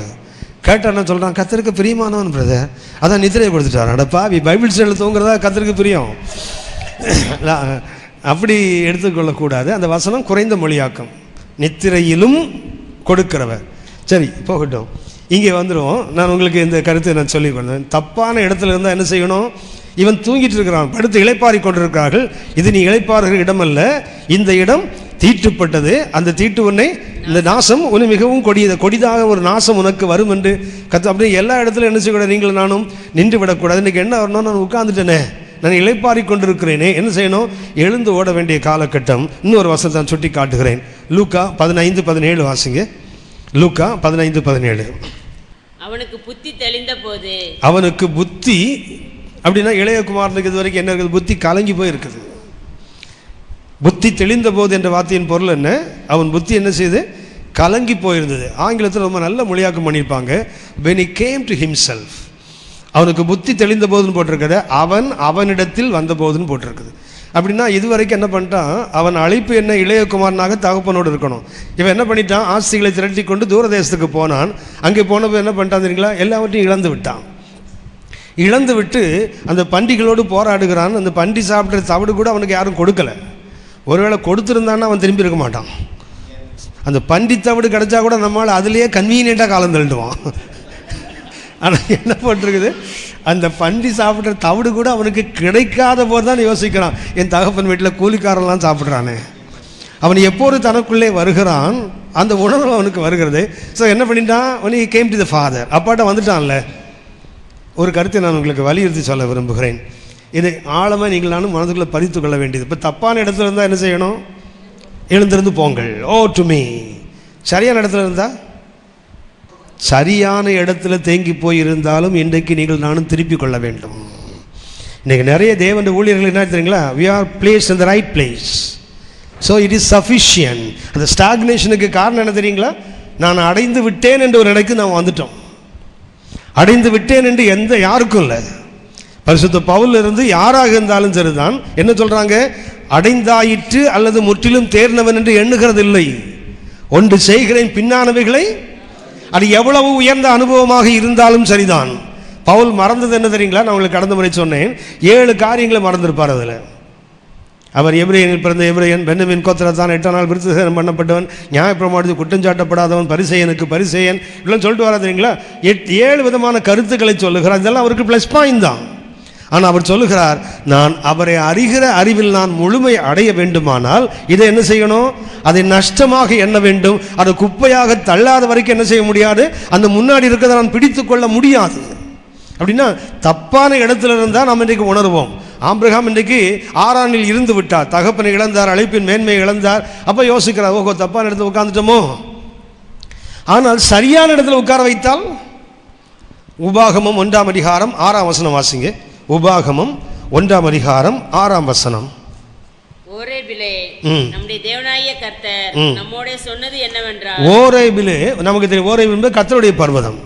இந்த கர்த்தருடைய பர்வதத்திலே கர்த்தர் நம்மோடு சொன்னது என்னவென்றால், நீங்கள் இந்த மலை அருகே தங்கி இருந்தது போதும். போதுமா? அதுதான் சங்கீதக்காரன், மேஷேக்கில் குடியிருந்தது போதும், கேதாரின் கோடாரின் குடியிருந்தது போதும். அப்படின்னா தப்பான இடத்துல இருந்தால் போதும் என்று சொல்லுகிற தேவ ஜனங்கள் சரியான இடத்துல இருந்தால் மாத்திரம் ஏன் அதை சொல்லுவதில்லை? ஓரேப் தப்பான இடமா? கவனிச்சிங்கன்னா தெரியும், ஓரேபில் அவங்க இருக்கிற வரைக்கும் கானானை சொந்தப்படுத்த முடியாது. ஓரேப் தேவனுடைய பர்வதம் தான், கர்த்தர் தான் கொண்டு உட்கார வச்சார். அங்கே இருந்து விட்டு அதோடு திருப்திப்பட்டு விட்டால் என்ன செய்ய முடியாது? பாலும் தேனும் ஓடுகிற தேசம் அது எட்டா கனிதான், தூரத்து கனிதானே தவிர அதை அடைய முடியாது. இந்த ஓரேபினுடைய 7 அனுபவங்கள் உங்களுக்கு தெரிந்தது தான், ஞாபகப்படுத்துகிறேன். ஓரேப் என்பதன் முதல் அனுபவம் என்ன தெரியுங்களா? யாத்திராகமம் 3ஆம் அதிகாரம் 1-2 வாசிக்க வேண்டாம். ஓரேபினுடைய 7 அனுபவங்கள். 1 விஷன், தரிசனம். யாத்திராகமம் 3ஆம் அதிகாரம் 1-2 வசனத்தில் வாசிக்கிறோம். ஓரேபில் தான் கர்த்தர் அவனுக்கு தரிசனமானார். ஆனால் இப்போ கர்த்தர் சொல்லுகிறார், தரிசனம் பெற்ற இடம் தான், அதனால் இங்கேயே ஒட்டிட்டு உட்கார்ந்துருக்காரு, இதை கடந்து போ. 1 என்ன? விஷன். யாத்திராகமம் 3ஆம் அதிகாரம் 1-2 வசனங்கள் வாசிக்கிறோம். தேவன் தரிசனமான இடம் இந்த இடம்தான். 2வதாக தாகம் தீர்க்கப்பட்ட இடம். யாத்திராகமம் 17ஆம் அதிகாரம் 6ஆம் வசனம். தாகம் தீர்க்கப்பட்ட இடம். 3வதாக மோசே தன் பிரிந்து போன தன் குடும்பத்தோடு இணைந்த இடம் அதுதான். யாத்திராகமம் 18ஆம் அதிகாரம் 2-3 வசனங்கள். யாத்திராகமம் 18 2-3, ஆக்சுவலாக 6 வரை வாசிக்கணும் அந்த பகுதியை. பிரிந்த மோசையின் குடும்பம் இணைந்தது எங்கன்னா அதே ஒரே பர்வதத்தில் தான். 4வதாக நியாயப்பிரமாணம் கொடுக்கப்பட்டது இந்த ஓரேபில் தான். யாத்திராகமம் 19:3. யாத்திராகமம் 19:3 வாசிக்கிறோம், நியாயப்பிரமாணம் கொடுக்கப்பட்டது இங்கே தான். அடுத்தது உடன்படிக்கை செய்யப்பட்டது இந்த இடத்தில் தான். கவனன்ட், இஸ்ரவேல் மக்களோடு தேவன் உடன்படிக்கை செய்தது இந்த இடத்தில் தான். 23ஆம் அதிகாரம் யாத்ராகமம் 23ஆம் அதிகாரம் 3 முதல் 8 வசனங்கள். 6வதாக கர்த்தர் மோசேக்கு கட்டளையை, அதாவது கமிஷன் என்றால் வேலை, ஒரு பணியை கொடுத்தது எங்கே தான்? அதே யாத்ராகமம் 3ஆம் அதிகாரம். எலியாவுக்கு கமிஷன் கொடுத்தது இங்கே தான். எலியாவுக்கு கர்த்தர் அழைப்பை கொடுத்ததும் அது பணியை கொடுத்ததும் இந்த இடத்துல தான். யாத்ராகமம் 3ஆம் அதிகாரம் 10ஆம் வசனம். யாத்ராகமம் 3:10. Commission given to Moses. உன்னை நான் இந்த ஜனத்திற்கு அனுப்புவேன் என்று கர்த்தர் அவனுக்கு வேலையை பணியை கொடுத்தது மாதிரிதான். சங்கீதம் 68:17 வாசிக்கிறோம், கர்த்தருடைய பிரசன்னம் இருப்பது எங்கன்னு சொன்னால் அந்த ஓரை பருவத்தில் தான். சங்கீதம் 68:17. ஓரை வென்றால் சாதாரணமானதில்லை. ஓரை வென்ற பெயருக்கு அர்த்தம் பாலைவனம், டெசர்ட். ஓரை வென்றாலே அந்த பெயருக்கு அர்த்தம் பாலைவனம், டெசர்ட். ஓரைபினுடைய 7 அனுபவங்கள். இது எந்த அனுபவமும் குறைந்ததல்ல, எதையும் விட முடியாது. ஆனால் கர்த்தர் சொல்லாரு, இவ்வளவு இருந்தாலும் இதை தாண்டி போனால் தான் என்ன செய்ய முடியும்? அந்த பாலும் தேனும் ஓடுகிற கானானை சொந்தப்படுத்தி கொள்ள முடியும். இன்றைக்கு அநேகர் தரிசனம் பெற்ற இடம் சொல்லி நிறைய பேர் இந்த இடத்த விட்டு பேராமல் உட்காந்துருக்காங்க. வளர்ச்சி தடைபடுகிறது. நிறைய பேர் கர்த்தர் இங்கே தானே என் வசனத்தை சொல்லி என் தாகத்தை தீர்த்தாரு, இங்கேயே இருந்துருவேன். உங்களுடைய வளர்ச்சி தடைபட்டு போயிருக்குது. 3வது, கர்த்தர் இங்கே தானே எனக்கு குடும்பத்தை கொடுத்தாரு, இங்கே தானே இழந்த விளையாட்டு திரும்ப. உண்மைதான், இதுதான் ஓரைவின் அனுபவம். ஆனால் இதை தாண்டி இன்னும் நிறைய அனுபவம் இருக்குது. இன்னொன்று, கர்த்தர் பிரமாணத்தை கொடுத்தது இங்கே தான், கற்பனையை கொடுத்தது இங்கே தான். ஆனாலும் அதை தாண்டி போகணும். அடுத்தது, கர்த்தர் உடன்படிக்கை செய்தது இந்த இடத்துல, ரத்தத்தினால் உடன்படிக்கை பண்ணப்பட்டது இங்கே தான். ஆனால் இதை தாண்டி போகணும். அடுத்தது, கர்த்தர் வேலையை கூலியத்தை கொடுத்ததும் இங்கே தான். ஆனால் அதோடு நின்று விடக்கூடாது. எல்லாவற்றுக்கும் மேலாக அவருடைய பிரசன்னம் எங்கே தான் இருக்குது? ஓரைவில் தான் இருக்குது. ஆனாலும் இதை தாண்டி போகக்கூடாது. யோசித்து பாருங்கள், எலியா ட்ராவல் பண்ணார் தெரியுங்களா? எலியா ட்ராவல் பண்ணது பார்த்தீங்கன்னா ஆச்சரியமாக இருக்கும். இது பலஸ்தீனா என்றால் கர்த்தர் அவரை இந்த கர்மேல் மலையில் சந்திக்கிறார். இந்த காமலில் சந்திச்சு என்ன சொல்கிறாரு? அவர் எங்கே போய் சொன்னார்னா, அவருக்கு பணி இங்கே இருக்குது, சீரியாவில் பணி இருக்குது, இஸ்ரவேலில் பணி இருக்குது. இங்கே ஒரு அரசனை அபிஷேகம் பண்ணணும், இஸ்ரவேல் ராஜாவை அபிஷேகம் பண்ணணும், இஸ்ரவேல் தீர்க்கதரிசி அபிஷேகம் பண்ணணும். ஆனால் இவர் என்ன பண்ணா தெரியுங்களா? ஓரேபுக்கு வரார் இவ்வளோ தூரம். அதாவது travel in the wrong direction. பெற்றது என்ன? ஒரே பருவத்தில் தான் கர்த்தர் வந்து இந்த மோசைக்கு மாத்திரமல்ல, எலியாவுக்கு கமிஷனே எங்கே தான். இந்த பெற்றவர் எங்கே கர்மையிலேருந்து எங்கே வரா தெரியுங்களா? என்ன நோக்கம்? கர்த்தர் போட்ட சாப்பாடு வீண். சாப்பாடை கொடுத்து 40 நாள் ராத்திரியும் பகலிருந்து ராங் டைரக்ஷனில் போயிட்டுருக்கார் பாருங்க. இங்கே வந்து என்ன பண்ணுறாரு? he was at home. அப்பாடா வீடு வந்து சேர்ந்துட்டேன்ப்பா. கர்த்தர் கேட்குறார், உனக்கு இங்கே என்னடா வேலை? தேவையா இவ்வளோ தூரம் நடந்ததுக்கு? அவன் நொந்து நூலாக போயிட்டுருப்பான் அந்த நேரத்தில். எலியாவே உனக்கு இங்கே என்ன வேலை? ஒன்றாவது சொல்கிறார், ஆண்டவரே உமக்காக நான் பக்தி விரைக்கமா நின்னேன். அடப்போடா பைத்தியக்காரா, இன்னும் 7000 பேர் அங்கே இருக்கிறான் உள்ள. எப்படின்னா, we are traveling in the wrong direction only. ஓரேவில் இந்த கர்மையிலிருந்து இவ்வளோ தூரம் போயிருக்க. இப்போ ஆக்சுவலாக வேலை எங்கே இருக்குன்னா, இதை காட்டிலும் 2 மடங்கு கீழே வந்துடுறாரு. மறுபடியும் பார்த்தீங்கன்னா தப்பான டைரக்ஷனில் போனது, திருப்பி இவ்வளோ தூரம் வந்து தான் அங்கே போகணும். தவறான பக்கத்தில் நான் அநேகர் இன்றைக்கு பயணம் செய்கிறார்கள். சரி, இத்தனை இருந்தும் கர்த்தர் சொல்லக்கூடிய வார்த்தை தெரியுங்களா?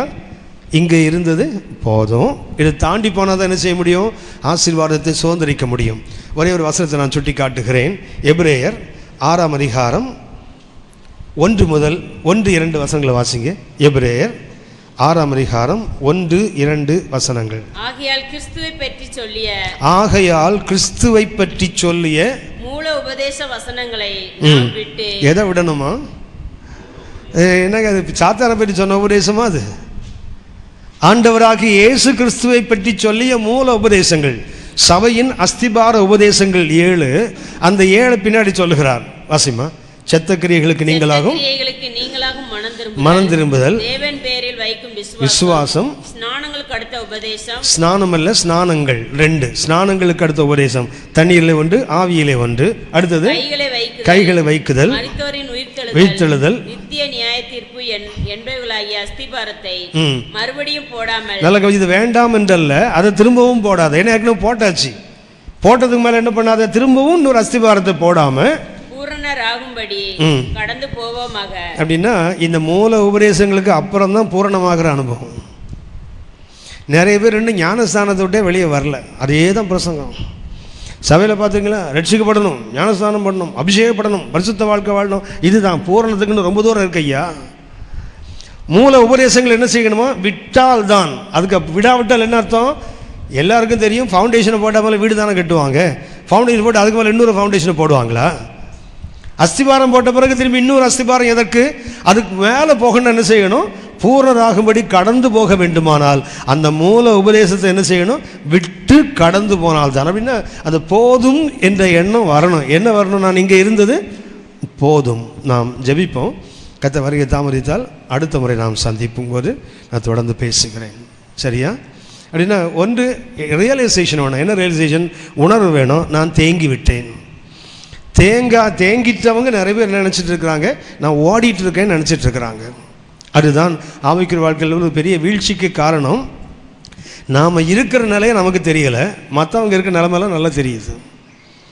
நம்ம நிலைமை நமக்கு தெரிய மாட்டேங்குது. ஏன்னா மற்றவங்களை தான் அனாட்டமி, அக்கு வேற ஆணி வேற பிரித்து பார்க்க கற்றுக்கொண்டோமே தவிர, நான் எப்போதுமே எனக்கு நினைத்து கொள்வேன், கண்ணாடியை பார்த்தா யார் முகம் தெரியணும்? என் மனைவி முகம் தெரிஞ்சா கோளாறு என் மனசில் இருக்குதுன்னு அர்த்தம். கண்ணாடியில் கோளாறு இல்லை. கண்ணாடி இருக்குது, கண்ணாடியில் பார்த்தா என் முகம் தானே தெரியணும், அடுத்தவங்க முகம்லாம் தெரியுது. இப்போ வசனத்தை கேட்டால் இன்னொரு ஊழியக்காரர் தானே ஞாபகத்துக்கு வருது, நம்ம ஞாபகத்துக்கு வரவே மாட்டேங்கிறோமே. இப்போ நான் சொல்லிகிட்டே இருக்கேன் இல்லையா, தேங்கி நின்றால் 2-3 பேர் உங்கள் மைண்டில் வந்திருப்பாங்க. இவர் அந்த இவர் தான் இடத்துல இருக்கிறாரு, இவர் தான். ஏன்னா நான் அந்த இடத்துல இருக்கிறேங்கிறது ரொம்ப கொஞ்சம் என்ன நினைக்கிறோம், இவர் தான், இவர் இன்னைக்கு இல்லாமல் போயிட்டார் அந்த மனுஷன், பாவி மனுஷன். இருந்திருந்தான்னா நல்லா கத்தர் பேசியிருப்பாரு. அப்படின்னா என்னத்தான் நம்மகிட்ட பேசுறது வீண் அர்த்தம். இன்றைக்கி நமக்கு என்னன்னா சுய பரிசோதனை இல்லை, பிற பரிசோதனை நல்லாவே வருது. சுய தரிசனம் இல்லை, அடுத்தவங்களை பற்றி தரிசனம் சூப்பராக இருக்குது. நான் எங்கே இருக்கிறேங்கிறது நான் பார்க்கட்டும். ஆபிரகாமுக்கு அந்த வீழ்ச்சிக்கு காரணம் என்ன தெரியுங்களா?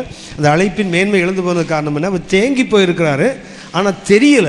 என்ன வருத்தம்னா, அவர் அங்கிருந்து அவராக எழும்பி வரலை, கர்த்தர் தான் புஷ் பண்ணுறார் அவரை. மறுபடியும் பார்த்தீங்கன்னா ஆபிரகாம் எழுந்து வரல, அவருக்கு சொல்லலை நான் ஆரானில் குடியிருந்தது போதும்னு அவர் சொல்லலை. என்ன சொல்லியிருக்கணும்? ஐயோ நான் தேங்கிட்டேனே, என் அழைப்பின் மேன்மை இழந்துட்டேனே, என் அருமையானவர்கள் இழந்துட்டேனே, என் புனித பயணம் பாதியில் நிற்குதே. அந்த ரியலைசேஷன் வரவே இல்லை பாருங்களேன். கர்த்தர் தான் திரும்பவும் அவருக்கு தரிசனமாகி சொல்லுகிறார், நான் உனக்கு காண்பிக்கும் தேசத்துக்கு போ. முதல்ல வான்னா கையை பிடிச்சிருக்க, போனா பிடிச்சி தள்ளுறாருன்னு அர்த்தம். முதல்ல என்ன பண்ணார்? அப்போஸ்தலர் 7ஆம் அதிகாரம் 2ஆம் வசனத்தில், வா என்றால் கைகளை பிடித்து அழைப்பது, போ என்றால் தள்ளுவது. அப்போ அழைச்சவன் உட்கார்ந்த போது இயேசு தேவன் என்ன பண்ணுறாரு? தள்ளி விடுற மாதிரி ஒரு சூழ்நிலை. ஆபிரகாமுக்கு கடைசி வரைக்கும் என்ன வரல? நான் தவறு செய்கிறேன் என்ற உணர்வு ஆபிரகாமுக்கு கடைசி வரைக்கும் வரல. அந்த அழைப்பின் பயணத்தில் கற்றுக்கொள்ள மிக முக்கியமான பாடம் டிஸ்ஒபீடியன்ஸ். ஒன்றுக்கு கீழ்ப்படிந்தார், ஒன்று கீழ்ப்படியலை, கடைசி 2ஐயும் இழந்துட்டார். 2ஐயும் இழந்தது மாத்திரமல்ல, நான் தப்பு பண்ணுறேங்கிற உணர்வு ஆபிரகாமுக்கு கடைசி வரைக்கும் வரல. கர்த்தர் தான் தரிசனமாக என்ன சொல்கிறாரு? மறுபடியும் அந்த வாக்குத்தத்தத்தை கொடுத்து அந்த ஆசீர்வாதங்களை கொடுத்து நீ போ என்று அவனை திரும்ப தள்ளக்கூடிய ஒரு நிர்பாகிய நிலை. நிச்சயமாக எனக்கும் நமக்கும் அந்த நிலை வரவே கூடாது. ஒருவேளை நான் தவறு செய்தால், இல்லை நான் உள்ள தேங்கி போயிட்டேன்னா, இன்னொருத்தர் எனக்கு சொன்னால் அது பரிதாபம் இல்லை. உங்களுக்கு தெரியும் நினைக்கிறேன், 3 நற்செய்தியிலையும் உள்ள ஒரு வசனம், முந்தினவர்கள் பிந்தினவர், பிந்தினவர்கள் முந்தினவர், இல்லையா? அது ஒரு முறை படித்தோன்னே ஒருத்தர் சொன்னார் என்கிட்ட, இப்படிதான் நீங்கள்லாம் முந்தி ஓடுறீங்க, நீங்கள் பிந்திடுவீங்க. சோம்பேறிங்களுக்கு கிடைக்கிற வசனத்தை பாருங்களேன். முந்தி ஓடுறவன் பிந்திடுவானாம், பிந்தி ஓடுறவன். நான் சொன்னேன், நீ லூக்காவை மத்தேயு மாத்திரம் படிக்காத, மார்க்கை படித்து பாரு. மத்தேயு படி, லூக்கா படி. ஏசுநாதர் அப்படி சொல்லலை, முந்தினவர்களில் அநேகர் தான் போட்டார், எல்லாரும் போடலை. அப்படி சொல்லுவோம், முந்தினோர் எல்லாரும் போடலை, முந்தினோர் அநேகர் தான் போட்டிருக்கு. அப்போ எல்லாரும் பிந்தி ஓடணும்னு அவசியம் இல்லை. என்னை முந்தி ஓட ஒரு பயலையும் விட மாட்டேன். பிரைத்தல் ஓடணும். ஆமாம். என்னை பொறுத்த வரைக்கும் முந்தி ஓடினவன் தான். பிந்தி ஓடுறவன் ஏன் ட்ராக்கில் ஓட முடியாது, அவங்களுக்கு வேறு ட்ராக்கு, அதில் நீ வேணால் ஓடிக்கோ, அதில் நீ எவ்வளோ வேகம் வேணால் போடுங்க. நான் ஏன் ட்ராக்கில் என்ன ஓட்டை பண்ண நான் விட மாட்டேன். ஏன்னா நான் முந்தி ஓடுகிறவன் பிந்தி ஓடுறதுக்காக கருத்து நான் அழைக்கலை. அந்த உணர்வு எனக்கு இருக்கணும்ல. ஒரு முறை ஒரு நல்ல விசுவாசி, அவருக்கு ஹார்ட் அட்டாக் ஹாஸ்பிட்டலைஸ் பண்ணி அவர் வீட்டில் உட்காந்துருக்கிறாரு. புதுசாக ரட்சிக்கப்பட்டு ஒருத்தர் அவர் மூலமாக சந்திக்கப்பட்டு ஒருத்தர் போய் பேசிகிட்டு இருக்கும்போது, அண்ணே இப்போ நீங்கள் ஊழியம் செய்ய முடியாது, வீட்டில் உட்காந்துட்டீங்களே, நாங்கள் தான் முந்தி ஓடுறோம். அவருக்கு அந்த ஹார்ட் அட்டாக்லேயும் கோவம் வந்துட்டு, டேய் அடித்து கொன்னுடுவேன்ட்டானார். ஹார்ட் அட்டாக்கில் கூட யாரடா பிந்தி ஓடுறவன் சொன்னேன், முந்தி ஓடுறவன் தான்டா அப்படின்னு சொல்லுவான். அந்த வைராக்கியமாவது வேணாமா நமக்கு? கர்த்தர் எல்லாரும் ஓடுவாங்கன்னு சொல்லலை, முந்தினோர் அநேகர் பிந்தினோர் தான் போட்டிருக்கு, எல்லாரும் சொல்லலை. அந்த முந்தி ஓடனவெல்லாம் பிந்தி ஓடணும்னு அவசியம் இல்லை. யார் ஓடுவாங்கன்னா உணர்வற்றவன் பிந்தி போயிடுவான். முந்தித்தான் ஓடினார்கள், என்ன பண்ணிட்டாங்க, ஒரு காலகட்டத்தில் உணர்வற்று அவங்க உட்கார்ந்தது தெரியாமல் பிந்திட்டாங்களே தவிர, எல்லாரும் முயல் மாதிரி முன்னாடி ஓடினாங்க, உட்கார்ந்துட்டான். ஆமை மேற்கொள்ளவில்லை, இவன் உட்கார்ந்து தான் முன்னாடி போக விடுவிட்டே தவிர ஆமை முந்தி ஓடலை. அந்த வரி எனக்கு எப்பவுமே உண்டு.